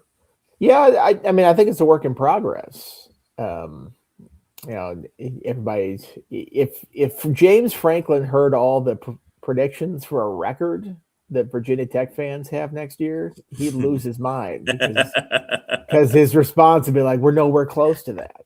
And I don't think that means that he doesn't think they can achieve that in the fall, just that in the spring, when you're halfway through spring practice and 7-8 workouts in at this point, there's so much to work on. And this is so far that this team has to go. And, he's seen it at a high level at Penn State. And, this team was 3-9 last year. There's a long way to go to catch up to being at a pretty high record like they've had at Penn State in the past. So, I think he knows that this group has a lot of work to do, and he's been very reticent to throw out praise for different players. He'll talk about the receivers and Aiden Green. He's comfortable talking about Aiden Green as being really good, but hasn't really mentioned any other of the other receivers, and didn't even mention Keyshawn Brown till I brought him up. He's like, okay, yeah, he's one that's doing pretty well. Like he's one that's doing pretty well. He was like the best guy out there the other day and how fast he looks. So I think he's a little hesitant to just, be effusive with praise and perhaps that's smart because if you throw out a little bit of praise right now, the hype train is just going to get rolling so much and people are going to run with it. Well, and I always go back to something you said years ago on the show, the radio shows. It's just practice. It's practice. So the praise is great and the people get excited. Quarterbacks that throw for 4 touchdowns when they don't have any threat of contact or anybody in their wheelhouse is different than when, the bullets start firing. So let's see what happens, when they start coming together. I don't know how close they're going to bring things to the quarterbacks, but I'd like to see more, right? To see more of that game type of thing as opposed to just standing back and knowing you've got a free-for-all back there. Yeah, I mean, it sounds like it's going to be live, like actual live. And I followed up. I'm like, you still have like a whistle that you have? He's like, live is live. Like, they just let them go. And like, when I asked that, I was kind of like, when you're playing another team, like the goal is not to hurt the other team, but if it happens, it's football. It happens. You certainly don't want anybody in your own team to inadvertently hurt your own quarterbacks in spring practice. So that's why I asked it. Like, you see Noah Chambers bearing down on a guy in the open field, and you're like, oh, this could be bad. Let me stop this thing before it gets bad. But no, he's like, live is live. Like, they have to have that fear of being hit, and that changes the mindset of the quarterback. Yeah, agreed. 100%. I know you got angry at somebody last week, but it's got to be tough for guys too. They're just playing the game. They're not thinking. I guess you have to install that. Hey, these are my teammates, but they're thinking it's football. Like you said, it's tough to take the football out of a football player, right? I mean, it just is. So yeah, I think his thing is understand what they're doing in the drill. If it's live, everybody knows it's live, and then they can be, head on a swivel for that situation. If it's a thud tempo or something like that, you go up and you just absolutely obliterate a guy behind the play, then he's going to be upset about it. He's going to go, what are you doing? Did you not hear what we're doing in this drill? So I think that's where he would get upset at somebody. What were some of your thoughts watching the Duke implosion against UConn? I know you were watching those games in the Elite Eight. That was insane. My first thought was, I teach that class here at Virginia Tech, and our story this week was deadline game story. And my class likes to procrastinate, and I can't talk. I procrastinate all the time. So I knew as the last college game of the weekend that a lot of them were going to choose that particular game to write. So when it happened, I'm like, oh man, they're getting a dose in game story, deadline game story, action there. And it just completely blew up their lead. You have to rewrite everything. I mean, it was a 19-point game. I'm sure they all had it written up like Duke was going to win this whole thing. And sure enough, I asked them a bunch of them the next day, like, how many had that? And how many had an alternate lead ready to go? Like, barely any of them did. I'm like, well, this is why I teach it. This is why I teach it. But I mean, that was it couldn't happen to a better school. Duke has had so much success. They beat my Wisconsin Badgers in the national title game a decade ago. So I don't feel too bad for them imploding in this situation, but that was almost impossible to lose in that situation. Once they broke the press initially, all Boozer had to do was hold on to the ball essentially and get fouled and make 2 free throws, and it's over. But he's an 84% free throw shooter, I think, something like that. And not only for them to get the steal, to push it up court, for the guy to pass up the 3, to pass it back to the other guy for a longer 3, and then for that guy to hit that. I mean, it was the most pure 3-point shot in the world. Ever, yeah. And then for Danny Hurley not to get teed up for like going face to face with an official for some reason in the immediate aftermath. Is he insane? What is wrong with him? Coming up to the official right after a shot like that? Like, what are you doing? I mean, the whole thing was just, you lose your mind on it a little bit. It was nuts. And it was Roger Ayers, and I know he and Roger Ayers have a really good relationship. So I'm guessing if it had been somebody else, he probably wouldn't have done it. But yeah, you wonder. It's good officiating, not to like all these people like, you have to give a technical there. Like, first of all, no, you don't. No, and second you don't. of all, good on the official for understanding that like this wasn't malicious. No. That'd be like the ultimate, like, this is the ref show. Let me ruin this moment, this iconic moment in college basketball history by teeing this guy up. Tee him up and give Duke 2 free throws. We certainly wouldn't be talking about that today. Wow, like that'd be a controversy that would last for the rest of time. No doubt. You mentioned your teaching. It's funny. I was getting ready to call the Radford Tech baseball game the other night. I was talking to a couple of people about the show, and they love your segment. They said, I bet Andy's a really good teacher. I don't know about that. And I was like, oh, yeah. Well, how has that? Did you ever look at yourself as one day doing what you're doing? I mean, it's pretty cool, man, that you've kind of fallen into that. I don't think I ever envisioned doing it. Even the first year I did it was 2021. And then I came back to it this year when they asked. And it's like, I mean, it comes with reps. It's like anything. Absolutely. Like you're up there at first and you're terrified to do it. And I'm still nervous when you stand up there in front of a group talking and teaching, but I feel like I'm getting more comfortable at it. I don't know if I'm getting the message through as much sometimes, but I think that's the tough part. Is it's a generally quiet group. I'm trying to think back to when I was in college, and I was never like an outspoken guy. Yeah.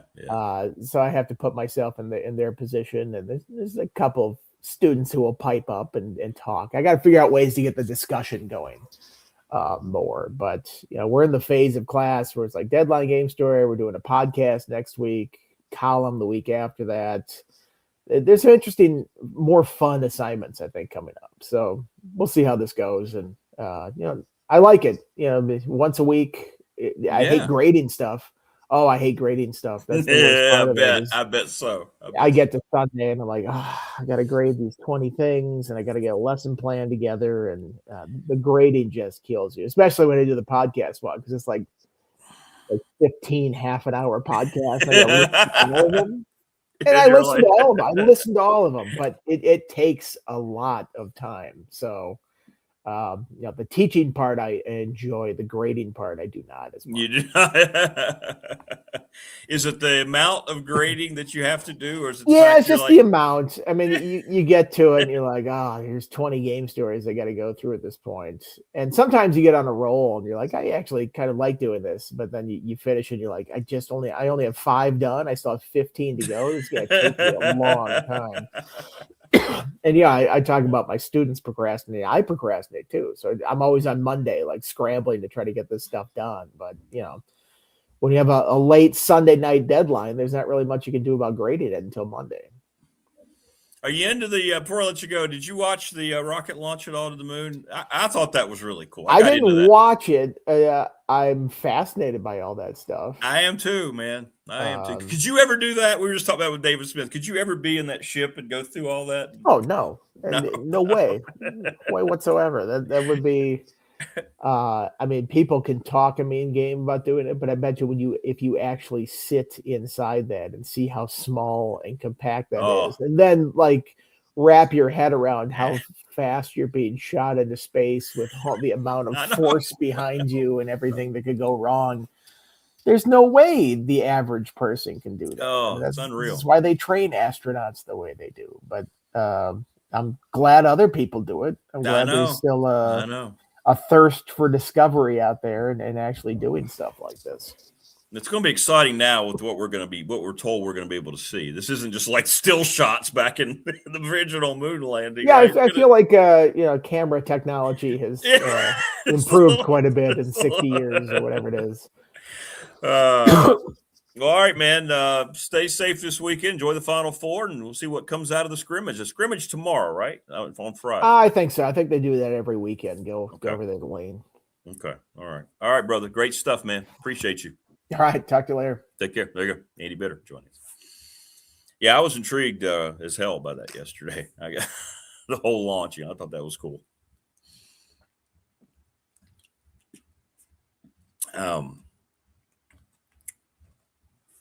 I don't know whether you're into that or not, but I think it's cool. I was so worried. I said that in the open. I was so worried after what happened with Challenger. But they're up there now, and they showed the pictures of outside the Earth. That's got to just be you talk about just changing your whole perspective on everything. Jeez Louise. Anyway, hit us up in the McClellan Chiropractic chat room. Alex Guerra is going to join us.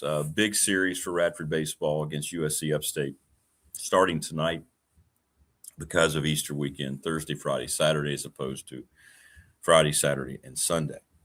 So come on out to the ballpark. We had a full house for Tuesday's game against Tech. So come on out and hang out. It was great to meet. By the way, I appreciate so many people that don't come to chat that I don't hear from that watch the show regularly. If they don't catch it in the morning, they usually go back throughout the day and took the time. A lot of tech people took the time to come up to me and say hello and say how much they appreciated the show. So thank you. No, thank you. That was great. It was great. People I've never met before. And you kind of forget that. You lose sight sometime. You get so many views that show up per week, and then you don't think about all the different people. Well, they're around. They're around, So that was cool. That was cool. So thank you for taking the time. That's what I'm saying. Dwight Vick's conversation is going to be very interesting. We're going to be focused a lot on this Campbell situation. His son is going through a major recruitment right now because he blew up at Wingate in his first year. So he is in high demand. I haven't, asked Dwight too much about it because it's their business. It's not my business at all. But I think what happened at Campbell is something he wants to talk about. It kind of will give you an insight about what's really going on in a lot of these different places with young people and what they're also trying to figure out. I don't know. To me, we talked about it with David, and you saw what happened at Campbell, and there's no answers anywhere. And I've come 180. I said that earlier. I've come 180 twice now. I don't think there are going to be any answers. I originally had thought maybe a year or two we might start to see some kind of organization, but hey, give it up to Coach Elmo. He has said it all along. He said, Rick, nothing's going to happen because this is what the NCAA has resigned themselves to, and this is what the SEC and the Big Ten want. They're going to use all this for the breakaway, and then they'll be able to implement any rules that they want at any time. And I believe he's exactly right, and that's exactly where all this is headed. And if you're part of the have-nots, good luck. I don't know I get asked a lot who I think is going to be the have and the have-nots. I don't know the answer to that. I don't know. I don't know what the breakaway is going to look like. It's coming. And what is that going to do? Right? If those two conferences, and I believe that we're a lot closer to it being announced than you think, if those two conferences say in a joint press conference, since they are the alliance, we're doing our own thing. See ya, NCAA. What happens then to the basketball tournament? Now, football is not sanctioned by the NCAA. There's not an NCAA trophy for the college football championship. That's the college football playoff committee, so it's a different thing. What happens to all those institutions if they're part of a league that breaks off? Do they still compete? I don't know. That's what I'm saying. There's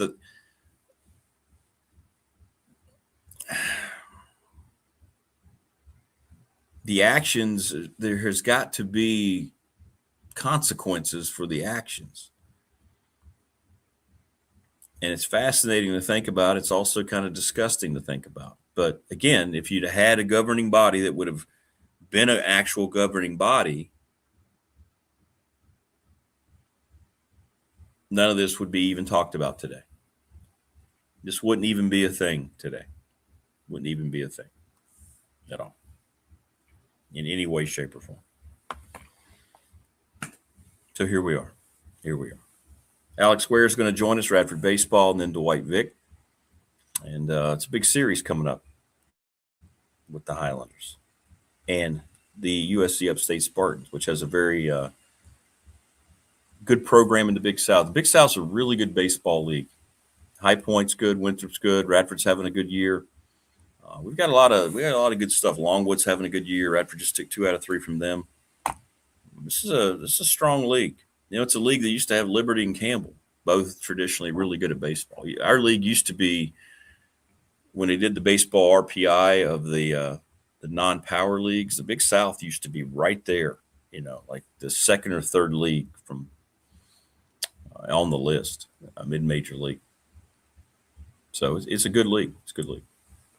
What's up, Big Al? NCAA is a governing body of cash into the pockets. And yes, that's all it's been for generations.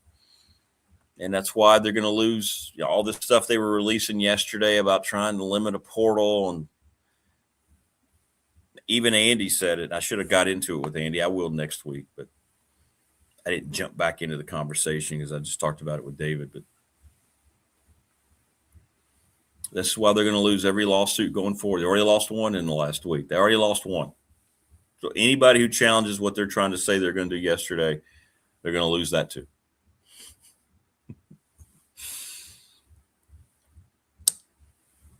They have no hope of winning any case, which is why a breakaway is going to happen, because why are you going to be part of something that has absolute zero power or authority? And whose fault is it?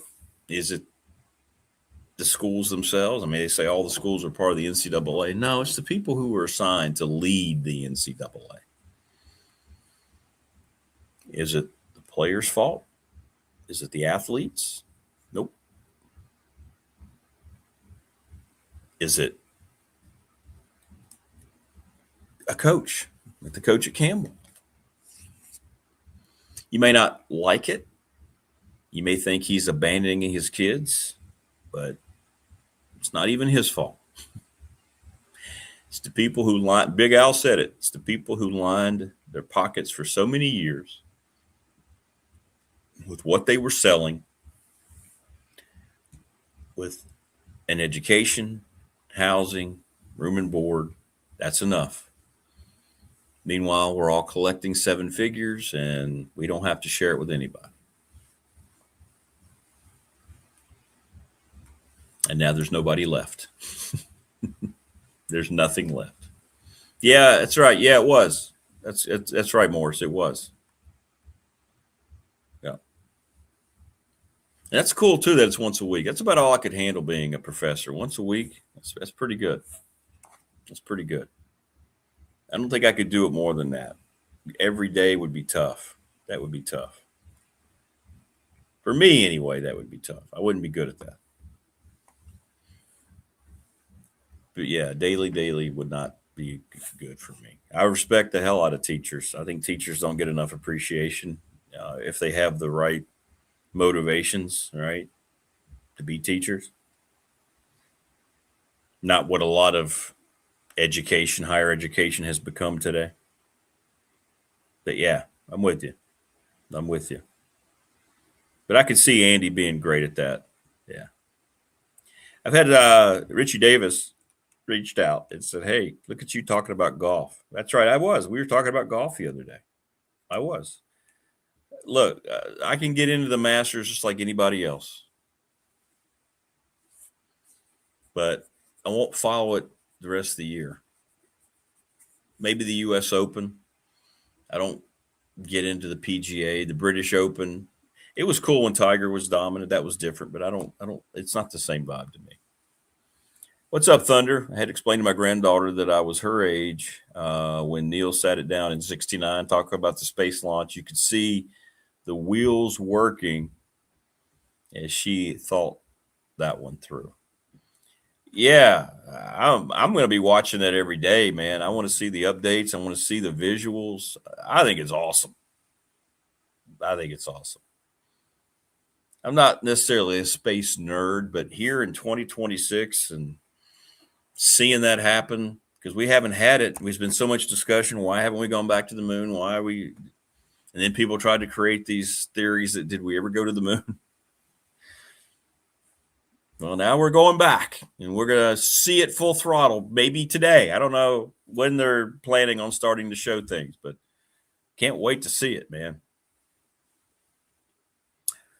Big Al says, find the video of the 1950s NCAA president testifying before Congress and his remarks.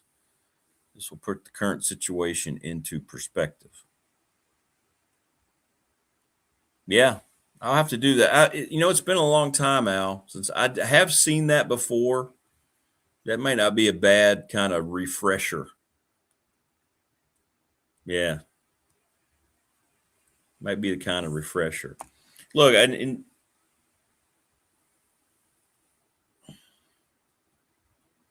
pay for play, or sorry, let me go back. NIL, under its original design, made sense to me and to a lot of other people. And that's what the whole O'Bannon case was based on. It quickly became something else almost overnight. It all stemmed from billions of dollars EA Sports and the universities were making, collectively all the way around. Not just each were making billions, but in all of it on EA Sports college football, EA Sports college basketball, whatever it was. And they're using the name, image, and likeness of the players, current players in college to sell the game. Using the names of the players. It makes sense, right? Would you want someone using your name, image, and likeness and you not seeing any kind of the financial benefits, right? It made sense. Michael Vick could go out and be a spokesman for a car dealership. And boy, would that have been popular? Can you imagine how many cars he would have sold? He would have deserved whatever contract he worked out with that dealership. It's just an example I'm giving. It all makes sense. It all makes sense. To me, it does. But that's not what this is. This is now, how much will it take? Let me talk to your handler. If I'm not going to be able to talk to you, where's your parents? Oh, you have an agent? Bring them in here. Here's our budget. Here's what we can give you. Blah, blah, blah, blah, blah. You'll get your payments this many times a month or monthly at this week of the month, and you're going to be here and stay eligible to participate, and let's go. And that's what it became so quickly. And the reason it became that so quickly is something that David alluded to. This has been going on forever.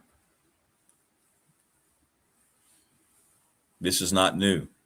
This is the way it's functioned for generations under the table. This is not new. Boosters. People in the administrations know exactly what's going on. Do you not think that the Alabama athletic administration doesn't understand what goes on or what has gone on? You don't think people at USC during the whole Reggie Bush era under Pete Carroll, with the rampant cheating to the point to where they were talking about millions of dollars funneling through the locker room after games at USC's during that time, because they were so afraid Reggie Bush was going to just transfer out? And they didn't even have the free-flowing portal back then. Been going on for generations. Blue chips. Blue chips. The reason that movie still strikes so many chords is because it was so well researched. The coaches they used in that movie were all guys who did it. Exactly, Big Al. Nothing to see here. 100%. That's why it went from O'Bannon winning the case, NIL, which I don't know why it's ridiculous that they still use that, to, all right, it's legal now. Now it's legal. That's the only time that NIL has any kind of bearing on today. Let's go. This is what we've been doing. So how much money will it take? It's why it's been so easy. Doesn't that make sense? And that's why it went from one to the other overnight, because you're just falling back into the same behavior. Now nobody's going to put sanctions on you. Now it's just how much can you afford? Now your only concern is, it's a big concern, but you're worried about how much money do you have. Virginia Tech, right? This whole thing about all the money that they now have gotten dedicated into athletics is primarily for pay for play for the football program. It for other things too, but when people talk about gifts that are being given, Mark Cuban gave $30 million. Came out, of course, he wanted to be known that he gave $30 million to his alma mater, right?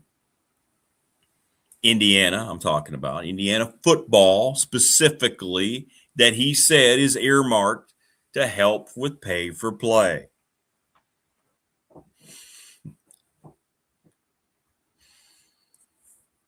So it's no different. It's no different for the big boys. That's why the big boys are the ones dominating, and they don't care because they've been doing it. It's not new to them. It's the same MO. It's just packaged differently.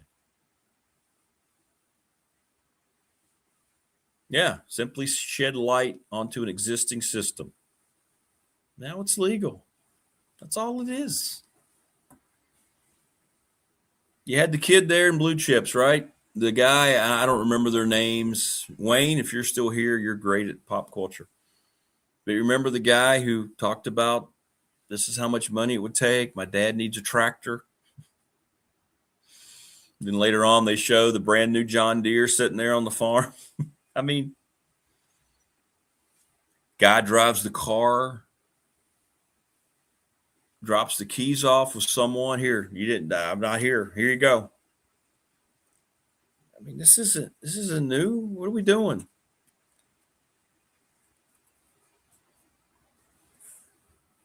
It's been a business like this for the athletes for a long, long time. Now you go back and you hear about all these coaches that were such great recruiters. Boy, they really hit the recruiting trail. Thinking about 10, 20, 30, 40 years ago. No. They may have been good recruiters, but they had something that we didn't really talk about at the time. They had a boatload of cash, and they were paying kids to play.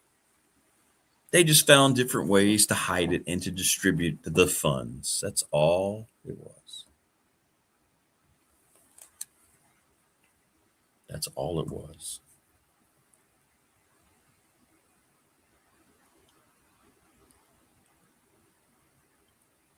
So yeah, this whole thing gets I think too complicated for people nowadays instead of just being honest.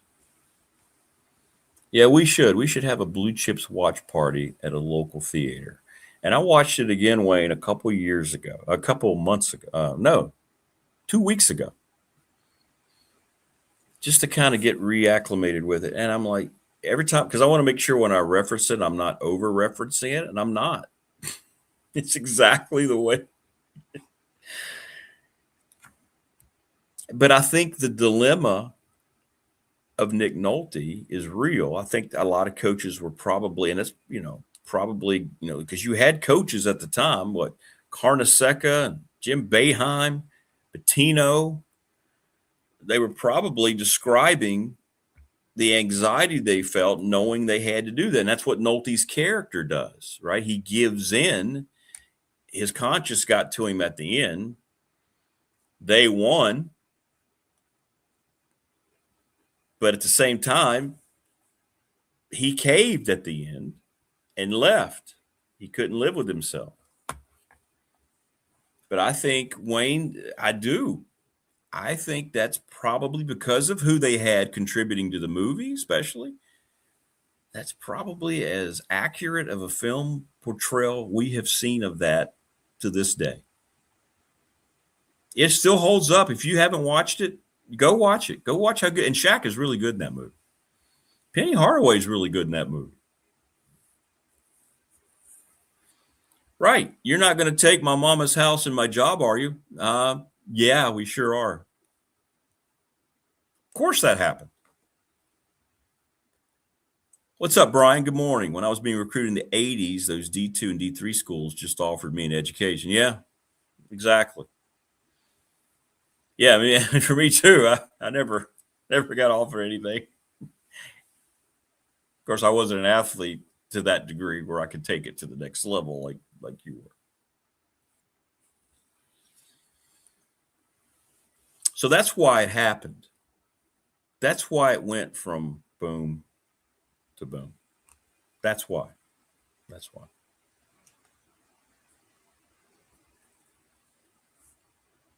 So it's not rocket science, no pun intended, or maybe so, right? We're just talking about the rocket, see, going to space. You want the truth, you can't handle the truth. Right. Right. 100%. 100%.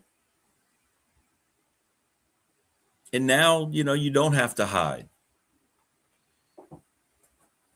You had all these groups that were, created to give money to schools. Tech had NIL groups and all that. Don't need them anymore. You just got to go out to donors and say, instead of raising money for a building, instead of raising money for facility upgrades, we need to raise money for our roster, specifically our roster.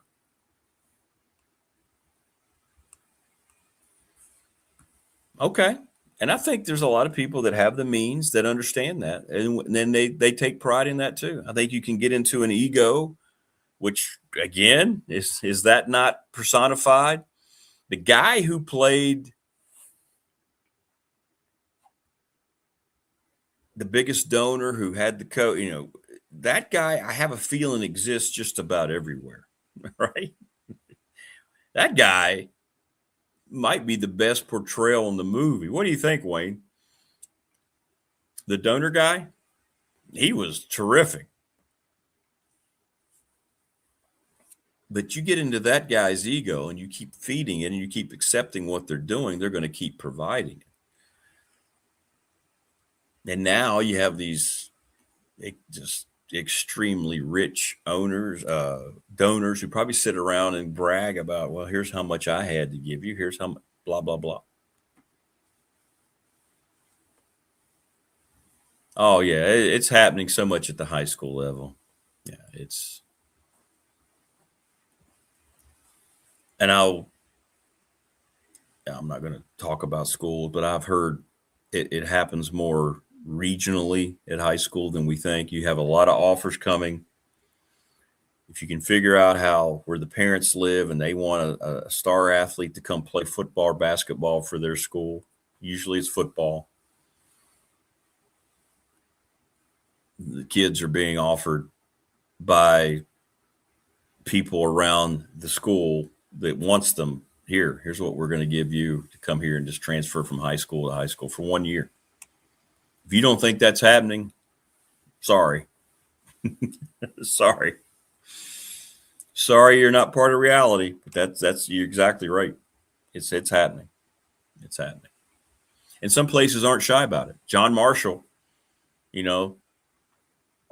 could get Rick Cormany on here. He could talk about that. They were very vocal about it, right? They dominated that level of basketball. They came onto the scene and they were very vocal about the transfers they were getting in and the money that they had around the program. They didn't care. They don't care.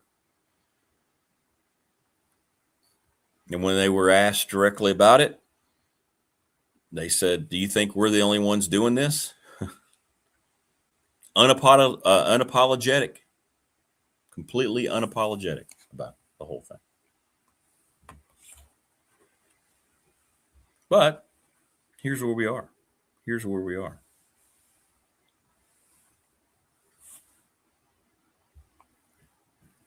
As we talk about all this stuff, right? And I work in athletics, and I'm over there yesterday. And I was talking to David Smith about this last night, and we broadcast the women's lacrosse game. It was a good game. Radford and Winthrop ended up winning late. But we had a weather delay because there was the dreaded lightning showing up 8 miles away. So, of course, you have to send everybody out of the stadium. It's an NCAA protocol thing. So where we play lacrosse is not where we play soccer. So we play at what's called the Student Outdoor Recreational Complex. We call it the SORC. So there's not really a lot of places to go. Winthrop went back to their bus. The officials went back to their cars. And all of our team got underneath.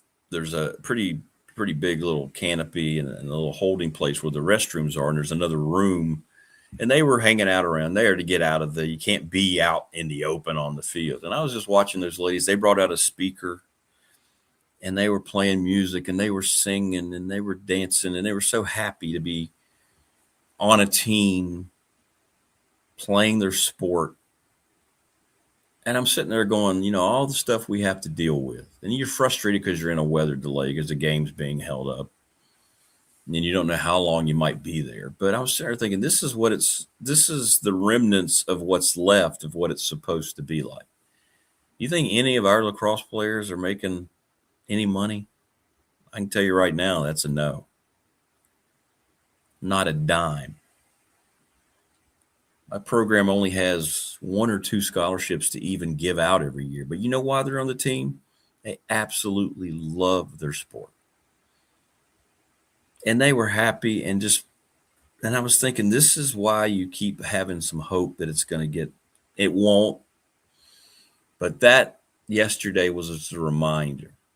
Watching the joy that those young ladies had, just being together, being around their coaches. That was special. That was a special thing.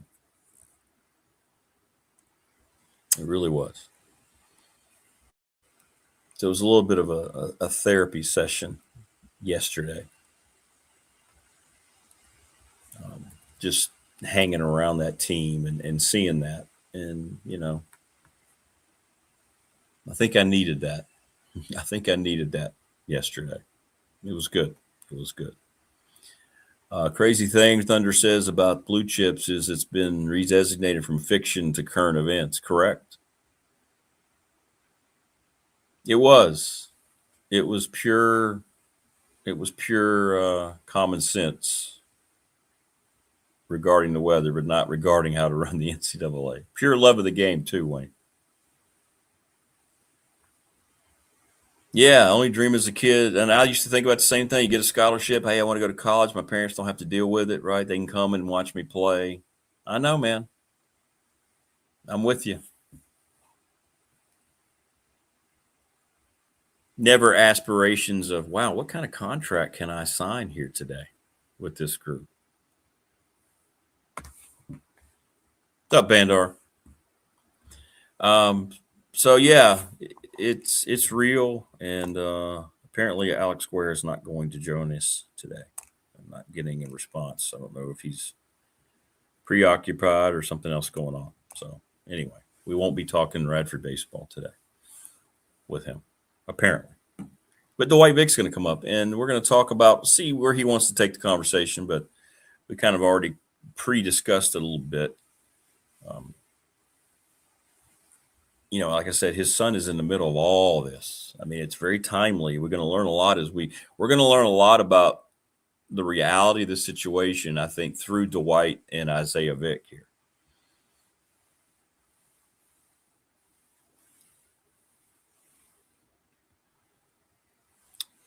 So he's going to talk about all that. Oh, yeah, we're going to get into a big – and I've already talked to Dwight. When we do the BDST pop version, he's going to be on the first show. And we're going to put all this stuff aside, and we're going to talk about movies. And that guy, there are times he'll just call me, and we'll just start talking about movies. That guy it's unbelievable. He's an encyclopedia of movie trivia. He knows every character. He knows lines that were said. I mean, it's incredible. So you talk about some fun now. We will do that. We will do that. And that'll be a lot of fun. But if you want to watch a movie about the way things were, go watch Blue Chips if you haven't seen it. Why do you think that movie was made? Because things were so prominent. At that time, there were so many schools being put on probation or threatened to be on probation or coming off probation. It was, remember that when that was news? Hey, who's on probation this month? That school's coming off probation. And there would always be this intentional way to make them never lose that. Well, they were cheating. Remember that? They cheated. No, they were doing what everyone was doing. The NCAA just decided to kind of pick on that school. And now you think about, now it makes sense. Why did you ever hear other coaches, and Big Al, correct me if I'm wrong, did you ever hear other coaches at the time openly criticize other coaches when their programs got put on probation?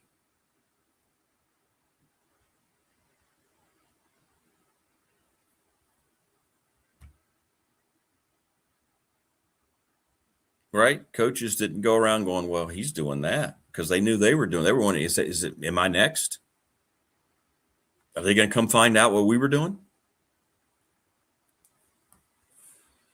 That's right. People forget that, Wayne. I mean, Tech got into a lot of trouble. At the time, Bruce Smith was the center of their trouble. And today, no one would even give it a second thought. Somebody would write an article on it on one of the Tech websites, and everybody would be talking, oh, that's really nice.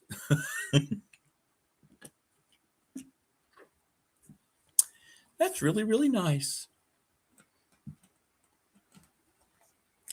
But looking back on it and what we see now that it's been unveiled to us, you may have had a belief about those coaches and the things they got away with, and boy, they cheated. Now I don't have any whatever. Doesn't bother me. They know their business better than anybody. You're in a business, you know how your business is supposed to operate. You know the inner workings of your business. You don't think these coaches were just acting in a way that they knew they had to survive? This is before any of the public conversations about it.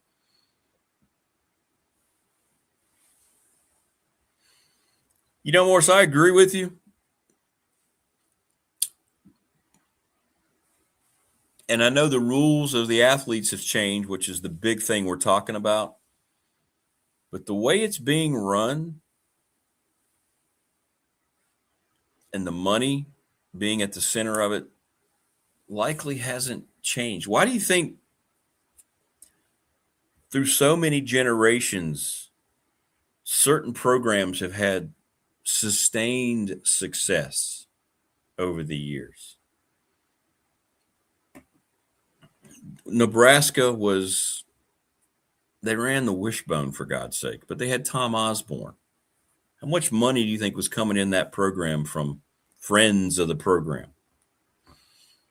Oklahoma, Notre Dame. I mean, look at all the programs that stayed prominent for so long. Do you think that was always because of just great recruiting? No. They had people buying players.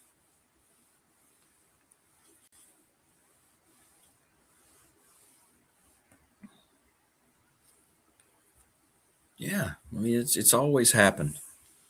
Now today, when I see them, the NCAA try to say, well, this school shouldn't be doing that, or this school violated, or tampering, or just stop. You're going to lose in court. There's not a court in this country that's going to support anything that you do. So you've got no power. The power lies with the commissioners, unfortunately. It should lie with the presidents who look at this thing and realize it needs to be blown up, but they're benefiting from it too.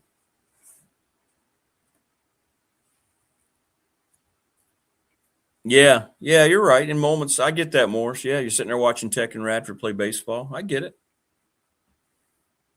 You're sitting there and you're watching women's lacrosse yesterday. Yeah.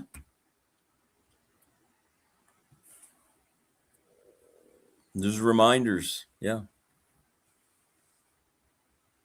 The way it was, the way it should be, the way we always, the vision we always had in our heads.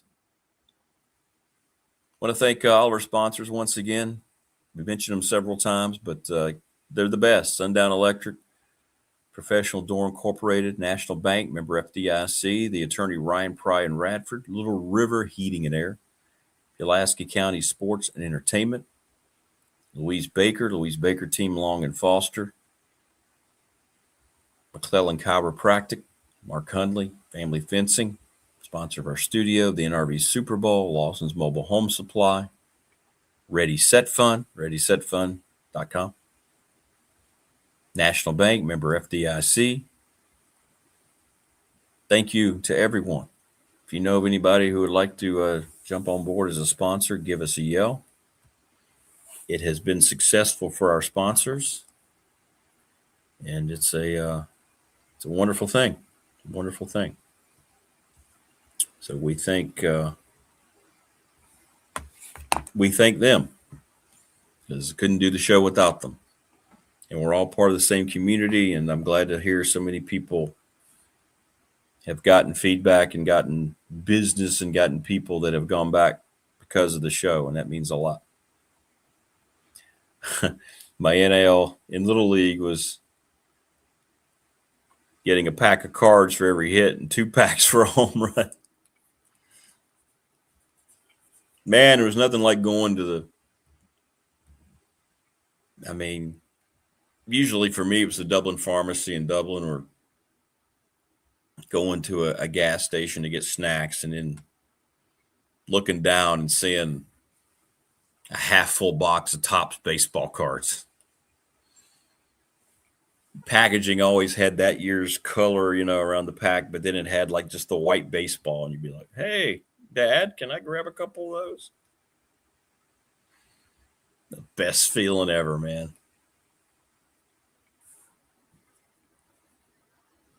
And you'd sit there and you'd have it. And that's when you would actually chew the gum before it got rock hard. Now, of course, it would just break your teeth. It's kind of like, I believe what Panera Bread did was take the recipe of the gum that's been in the packs of the wax packs for 20, 30 years, and that's what they put in their bread yeast.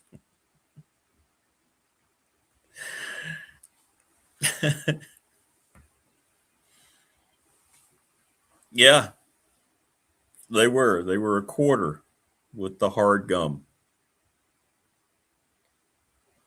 Morris is working out contract negotiations now. Panera Bread bricks and Dave Matthews Bay. Yeah, let me know. Let me know, Morris. Yeah, let's work out the details. Good morning, Chris Lester. How are you? Good to have you. Yeah, Panera gum. Ow, ow, ah. Hey, everybody, I just had a pack of Panera gum. Oh, well, guess I'm heading to the dentist.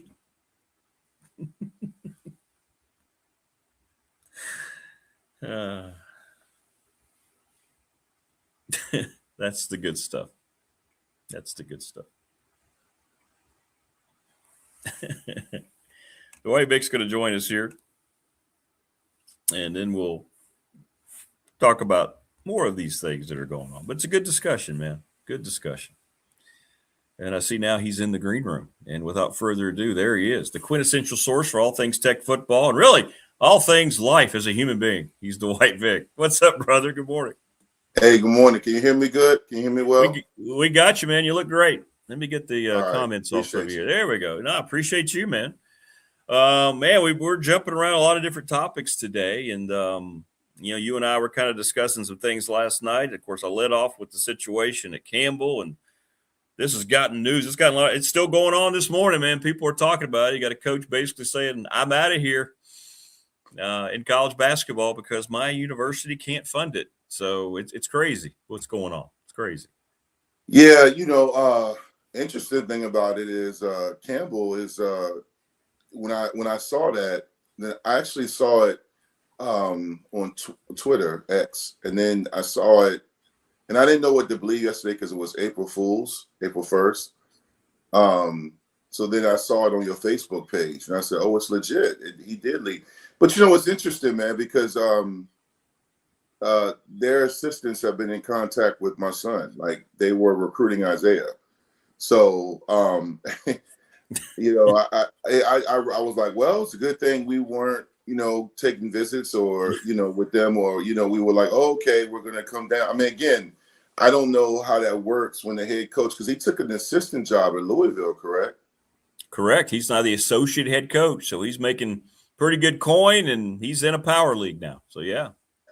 Yeah, you know, it's interesting, too, because here's how it works for those wondering. A school, when they're taking you out the portal, most of the kids have representation, an agent or an NIL rep, or a team. You know, my son has a team of people that work on his behalf. They don't really recruit you unless they can afford you. So they have a budget. So I don't want to disrespect his reasoning, but it's not like all these kids. I think the misconception is that all these kids are asking for $2 million, $1 million, $975,000. It's not the Price is Right. Like, when, you know, for those old school listeners, when you had the podiums with the numbers and you said, I want to bid 900, 800. It doesn't work that way. You have a range. Your ranking is based on what you qualify for financially, and they know whether or not they can afford you. So they don't pursue you unless they can afford you. But I've never been invested into Campbell Hoops to speak on their budget or their schedule or the stability of their basketball program. I think if a coach is truly burnt out or doesn't like the nature of today's game, they go and do what Tony Bennett does or did and leave, or you step out. You know, so, you know, again, congrats to him. It's just interesting how that works out. Yeah, and what it also brings is another element to think about, what young athletes like your son have to deal with. It's not always, oh, the athlete's so fickle and all this. Here he is. He might have general interest in a place, and now that whole environment's changed, right? So whatever may have been in your mindset and talking, now you have to go, okay, well, now we have to shift. We have all these other schools that are interested. So look how that changed so quickly, you know, in terms of the options that maybe your son had, right? It's just crazy. Well, yeah, Zay's got some great interest. He took a visit earlier. What's today? Thursday. He took a visit over the weekend to Northwestern State in Louisiana, and then yesterday he was at Albany. Just got back last night to his campus, and that visit went great. So he's had 2 great visits. He's got possibly more. He's getting a lot of interest from mid-majors. A few for some power fours, but definitely has some options. But, you know, you can only go to one school. Isaiah, and this is just how his mother and I raised him, we're not looking for the bag. You want to get paid. You know, the more money, obviously, it's a great situation. But I think there are a lot more realistic kids than people believe. I think when you look at a program like BYU that paid that one kid allegedly a bunch of millions, you know, that kid is a lottery pick, and that's what his skill set calls for. But a lot of these kids are just getting a good amount of money, but these schools that can't afford them, their AD, their SID, and everybody involved, they understand that. So they have a budget. And I think, you know, when I look at Isaiah just wants to get to the level that he should have been at from coming out of high school. So some of these kids, I saw the other day, a couple of kids that were really good at VCU are returning to VCU. So everybody's not leaving. When you look at some of these other schools that are losing kids in the portal, just so you know, in talking to a lot of these college head coaches I talk to, many of them are admitting, and not like it's a secret, but I don't think fans always realize that many of these kids are told to go to the portal. Their attitude isn't great. Their work ethic isn't great. Right. They weren't the player they thought they were getting.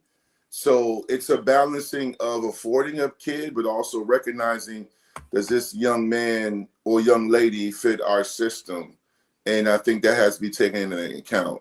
I think the way you navigate this is to, when it comes to basketball and football, is to look at a kid. Does he fit our culture, our scheme? And are we going to pay him what he's worth versus overpaying him to beat out a Big Ten school? Right. Yeah, that's a great point. I go back to this, Rick. I didn't mean to cut you off. I'm sorry, but I go back. No. It still comes down to those factors. You don't have to overpay for a kid because he and his team are like, yo, we're going to need $400,000. And you don't have that, or you don't think that, then let him go. There's Move on. Kid. Right. One thing I will say this, and Bruce Pearl talked about this when in his great runs with Auburn recently before he stepped away from coaching. Bruce Pearl often went after kids that were under-recruited and overlooked, D2 kids that were moving up, or kids that were really hungry, that appreciated, hotels and bigger houses. My son, I'm sure he won't mind me sharing this. Last year, he had about 10 D2 full scholarship offers. He flirted with D1s, but D1s didn't pull the trigger. On his recruiting visits, we got treated very well. They were at Fairmont State, UNC Pembroke, Wingate, obviously. A lot of great schools reached out. But on his official visits, there's only so much they can do and give you.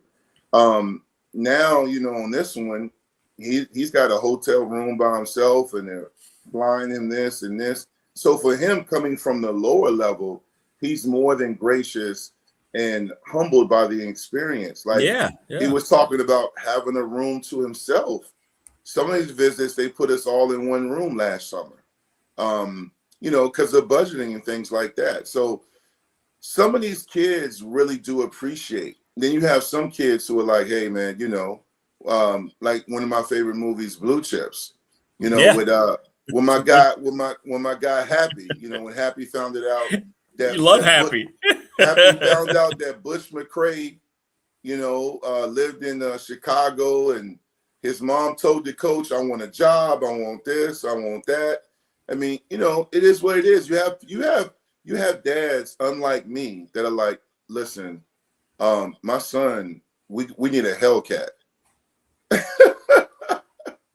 Right. I mean, it's just, that's what they do. That's what they do. That's what they do. I mean, but entitlement has always existed since the 60s, the 70s, and the 80s. 100%. 100%.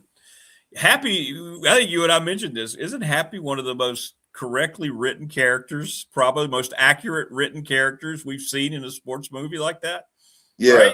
Right? Those guys are everywhere across the country, every school. Yeah, more than one. Yeah, Happy, that movie, there's a lot of great sports movies, but Blue Chips really embodied, for the people that didn't know, because, I was at that time a high school player and being heavily recruited.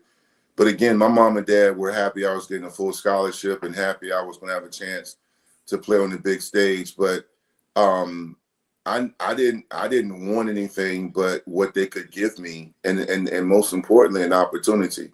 But the opportunity has changed. I mean, these kids know their worth, they know their brand, and those guys like Happy, listen, not to get, poetic and philosophical, but this is, in my opinion, men like Happy are not just involved heavily in sports. They're involved heavily in corporate America. Yes. There's, if you go to a youth football game, I don't care if it's in Southwest Virginia or in Richmond or in Maryland or DC or whatever, there's a neighborhood Happy on the fence talking about who should be playing. Hey, Coach Jim, you want uniforms next year? I own you. Remember, Happy said, I own you. I own you. He told Nick Nolte, I own you.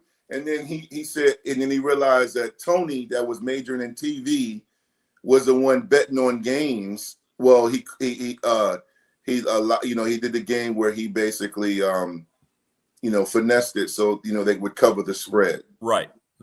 Yeah. I mean, it happens. Happies are everywhere. You know, by the way, that guy's a great actor. He was in some great films. He was, I think, Niebaum in that movie, The Negotiator. He wasn't he? Yeah. He was.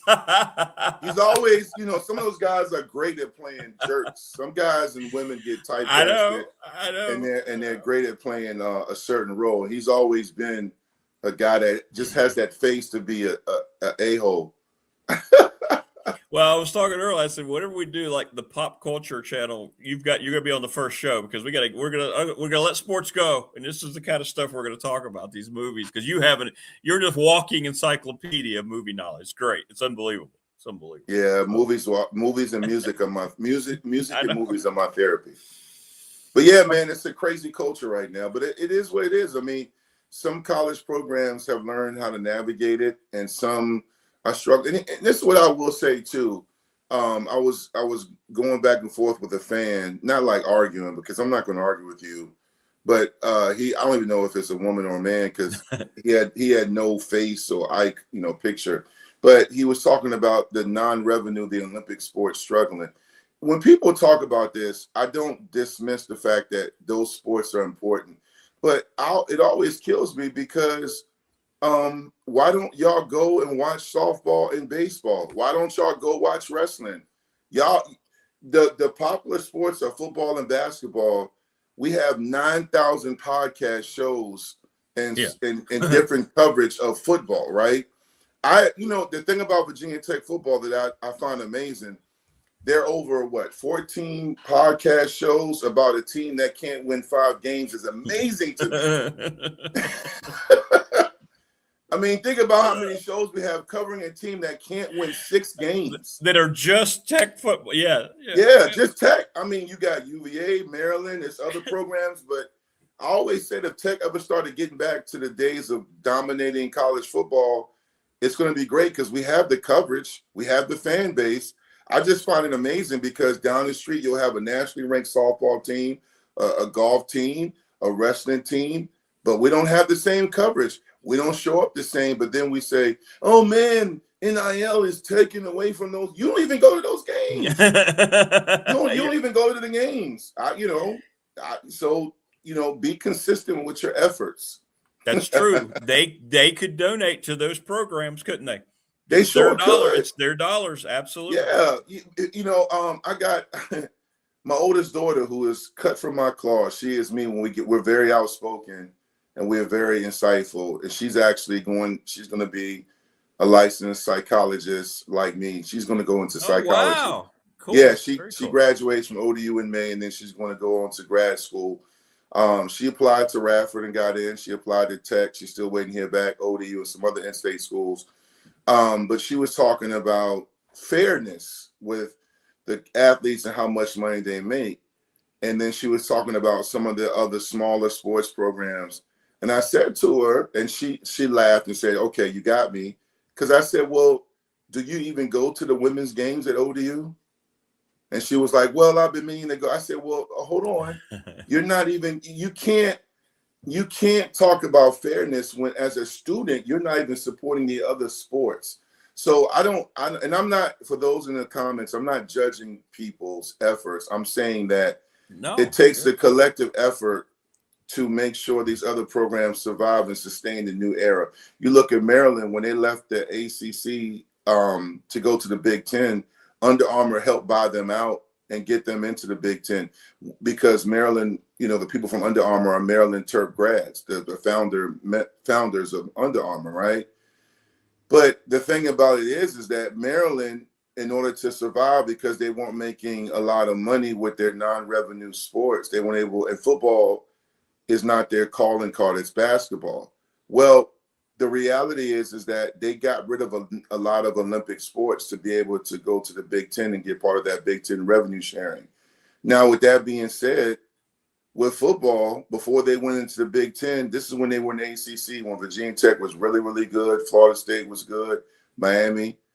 Maryland students weren't going to the football games. I live in the DMV.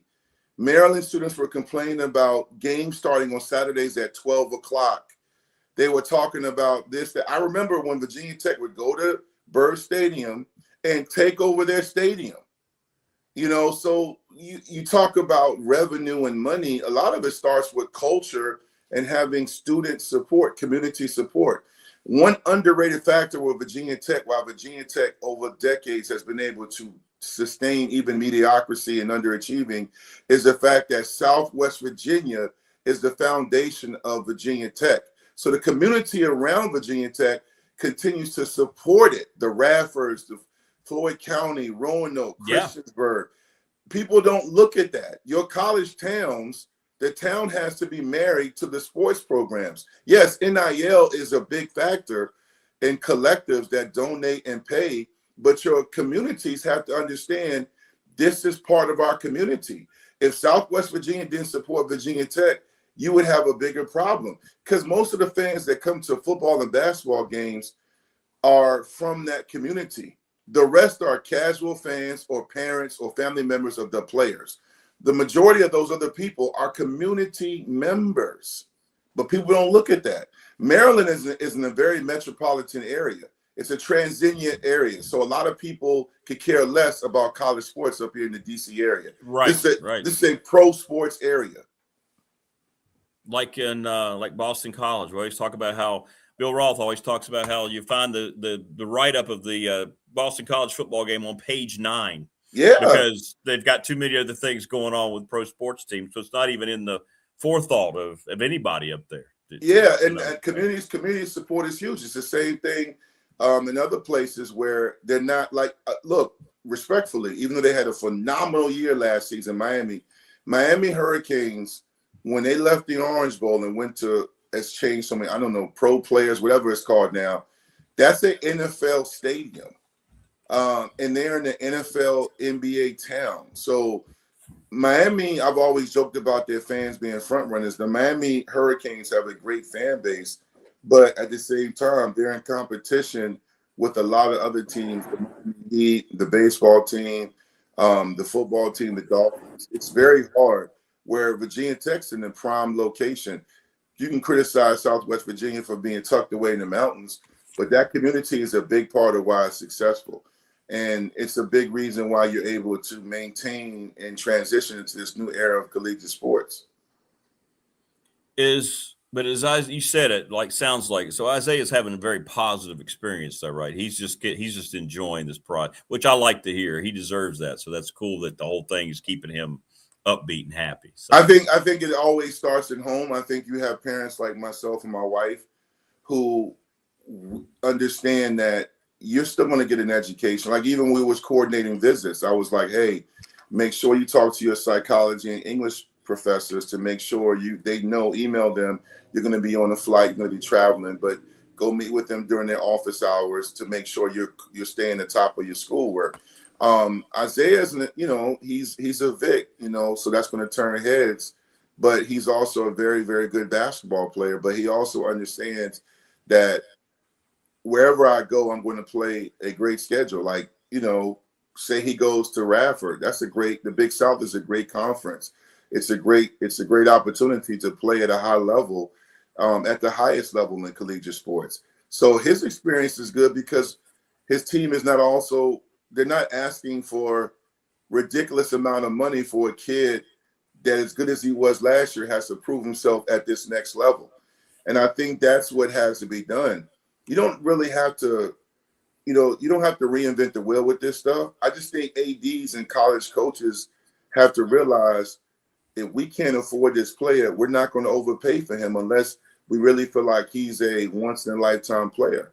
And again, I'm being repetitive a little bit, but many of these kids are not making the money fans think they are.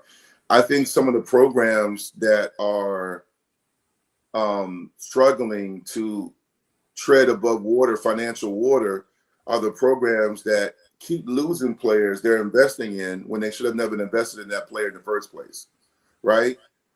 I mean, I just think, look, and I know I keep up with Tech basketball. I know they lost a young guard. They lost a Big Country, the guy from up here where I'm at in Paul VI, the big man. But I don't think some of this is about NIL. It's not about I think, what's the future of Virginia Tech basketball look like? Can anybody really answer that question? No. No, you're right. Yeah. You're right. I mean, right now, Virginia Tech football, even though it's early, you got a good feeling that Franklin's going to be there. So one thing I look at with my son is when we take visits and we're talking to some of these programs, if I'm not as familiar, the first thing I do is I get on my phone or my laptop and I look at their record, how long the coach has been there, stability, culture, location. You can go to a school and whatever and get the bag and go play, but that coach may not be there. So sustainability works both ways. Is this player reliable? Is this coach going to be there?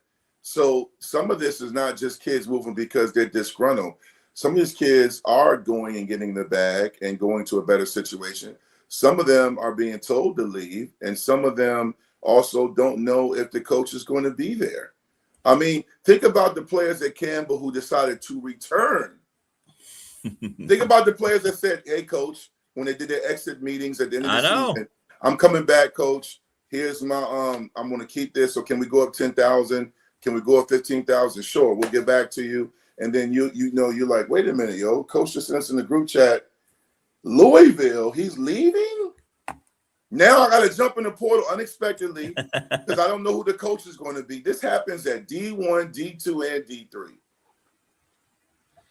Have you been able to, I mean, with what you know about people, have you been able to decipher which coaches are kind of just feeding you lines and ones that you really think are being upfront? I mean, how long does that take as a parent to go through that? You had to go through it when you were being recruited, obviously, to play, but now you're going through it with your son as well.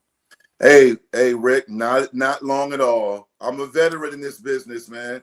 Hey, I figured. What did Denzel say in Training Day? Jake, I'm surgical with this. Listen, I can tell right away. I can tell in the conversation, and when I look them in the eye when I'm on a visit or when I'm talking to them, I can tell who's really scouting my son. I can tell who really wants him versus just conversating because it sounds rehearsed. And the great thing about my son's team is the VP of his agency is Kevin Nickelberry. Kevin Nickelberry coached at LSU. He was the head coach there, or assistant. He coached at LSU, Howard, Hampton, and also Florida State. So he coached alongside Leonard Hamilton. So he's been very well connected for over 30 years. He knows a lot of these guys in the business. So they talk to him before they talk to our family, and we kind of filter out the BS. But even when I'm talking to a head coach or an assistant, I can tell if they genuinely want, and my son last year went on 7 or 8 visits because, again, back in my day, you can only take 5 visits. Now it's unlimited, which I think is right. Some of these kids milk it, but you do need to get a comparison and make sure the school fits your culture and what you want academically and athletically. But I can tell, man, you could tell, because I've caught last year, I caught a coach in a lie. He said, we wanted, because you do Zooms before you go down to the school. Sure. And the guy last year said, Isaiah, you're the first kid I'm offering. You're the first kid I'm offering right now. And this is how bad we want you. We're offering you a full ride. And I'm laughing because before we got on the call, one of his teammates had just gotten the offer from the same school. So I'm like, like, it's just, dudes, just be honest, man. Oops. Like, I'd rather coach say, hey, we like you a lot, but you weren't our first choice. That's cool. I've had coaches say to people, his high school or prep coach or his agent, we like him, but we don't know if he's worth this much, or we don't know. We got another. That's fine. It's a business, and it's okay. You're not going to hurt our feelings. I just rather you be honest. But I could tell when he's, and Silas Demery Jr., his dad and I are close friends. We were teammates, the starting point guard for UConn. He played 2 seasons at Georgia. He told me, we're good friends. He said, you just have to sometimes choose a school where the coach lies the least. That's true. That's a great point. Because we talk about players line, coaches, not all, because I've met some great men in this business. I mean, the Millersville coach is a stand-up guy. Last year, I had a chance to meet with him, and he's just been nothing but class. Some of these guys really do follow your career, even if you don't choose them, and pray for you and wish you well. But some of these guys, man, they're corny. Some of them are just, They just say stuff because they don't know how to be authentic. One of the best things we can have as a person is to be authentic, to be like, hey, I'm not a big fan of this, or I didn't think I did this well, or I don't think this is going to work out for me, or that's fine. I think if we just start being more authentic, it could be a better situation, which people know what the direction that we're going to go in, like, or we know what we're going to have or what we're going to do. Like, you work in media, Rick. I do as well, but you watch pressers all the time, and you'll text me, you'll talk to your son, you'll talk to other people, and be like, why are they up there lying? Like why? I'll just like with Tech football, I did post game pressers when I did the pregame show for a year. It's right around the time Beamer was like a year or two away from leaving Virginia Tech. Yeah, not saying Beamer lied, but I know when we had Scott Leffler was on there, different people would come to the podium. I'm like, oh my gosh, I know I played. I know this is not true. Right. Well, you're not playing this kid because you're paying him more, or you're friends with his dad, or that high school coach called you last week and cursed you out. That's why you're not playing the other kid. Right. And that's what my issue last year and the year before with Pryor is that there were players that were better that should have been getting touches, but there was a conflict of interest, maybe because of NIL payments or relationships, where honestly, that's where NIL to me is a bigger problem, because one coach told Isaiah, if you commit here, just because I pay you this much money does not mean you're going to play. I almost screamed, hallelujah. Don't pay him or play him because you're paying him this much money. You like that, exactly. We love it. Earn it. That's where I think NIL comes in, because some coaches feel guilty. F that. 100%. Play the right player. Accountability can't be hidden. It has to be play the right player and stop all this finessing and we're giving him this much. No, this backup that's younger, a redshirt sophomore, is better than a senior. Play the sophomore. Play the sophomore, right. Real quick, is there a time frame that you have, or are you just letting the process play out? Is Isaiah does he want to have like a week or two, or what are we looking at in terms of a time frame, or do you still need to see what has to develop? No. He's had 2 great visits. One thing about Zay, he'll tell you, I can only go to one school. I'm not trying to drag this out. However, he did talk to his team last night while he was in Dulles Airport, waiting on his connecting flight to go back to Charlotte. There's a lot of schools really interested in and wants him, but again, we're not going to drag this out. And that's me talking as his dad as well as himself. The dead period's coming up this week, and then the Final Four, and then after that, you're going to see even more movement on the D1 level. But we might take one more visit or do maybe a couple more Zooms. But he looked those coaches in their eye and he said, I'm not going to drag this out because that's unfair to you, because you have to get somebody in case I don't come here. So we're not trying to drag it out, man. Like, I'm thankful to God that he's in this position, that he's healthy, that he's done all the right things. I've told you before, man. I told you when he was coming out of Fort Union, whoever gets my son is getting a great person and a great player. And he proved me right at Wingate, where he was second in player of the year for the freshman voting. He was on the all-freshman team, and he broke a freshman scoring record. And it's a kid that was 19, giving guys 24 and 23 years old buckets. He was one of the top players in the conference. One coach said that he interviewed and spoke with Lincoln Memorial and 2 other schools in their conference, 3 coaches, and they all said that Isaiah was a can't-miss prospect. So he's earned it character-wise.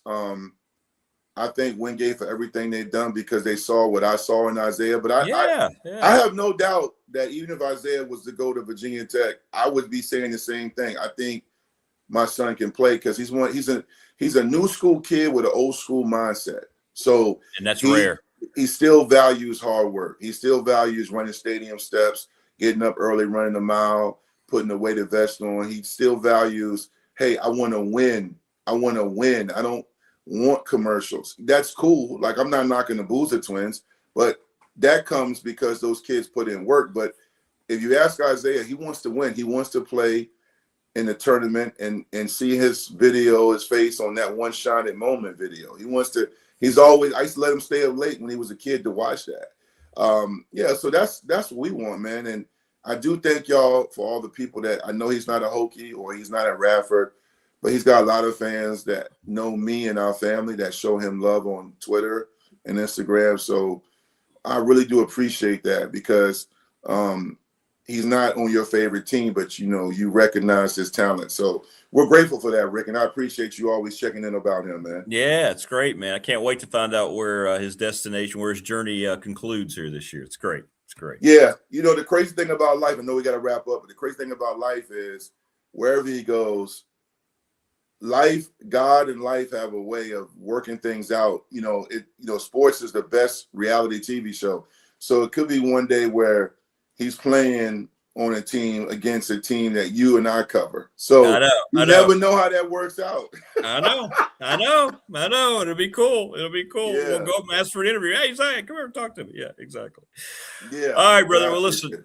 Yeah, good luck with all that. I hope he continues to have a great time on his journey, and we'll talk to you again next week, man. Great stuff as always. And I've been telling people, go watch Blue Chips. You want to find out how things were going and how things are, just go watch Blue Chips. Yep, happy. Yeah, Happy and Nick Nolte and all those guys. Yes, sir. It's the way it is. The guilt Nick had after they beat Indiana, which is #1 in the nation, was overwhelming him because he didn't do things the right. That's my favorite part of that movie is the internal struggle he has. I know. With looking at himself in the mirror. Yeah. Yeah. And with all the coaches they had contributing to that movie, they probably gave him that part of that character. Look, we did all this, but deep down it was killing us because we knew we had to do it. Yeah, I agree. Yeah, man. Yep. Good. All right. Thank you, Rick. All right, brother. Take care, man. Have a great day. Appreciate you. You too. Thank you. All right, man. All right. Great stuff from Dwight Vick. And best of luck to Isaiah. Thanks to you, everybody. Thanks to all of our sponsors. Tomorrow, the finally Friday edition of the program. Take care. Thanks to chat. Please subscribe, like, and share the channel. We'll see you tomorrow, the finally Friday edition. Be good.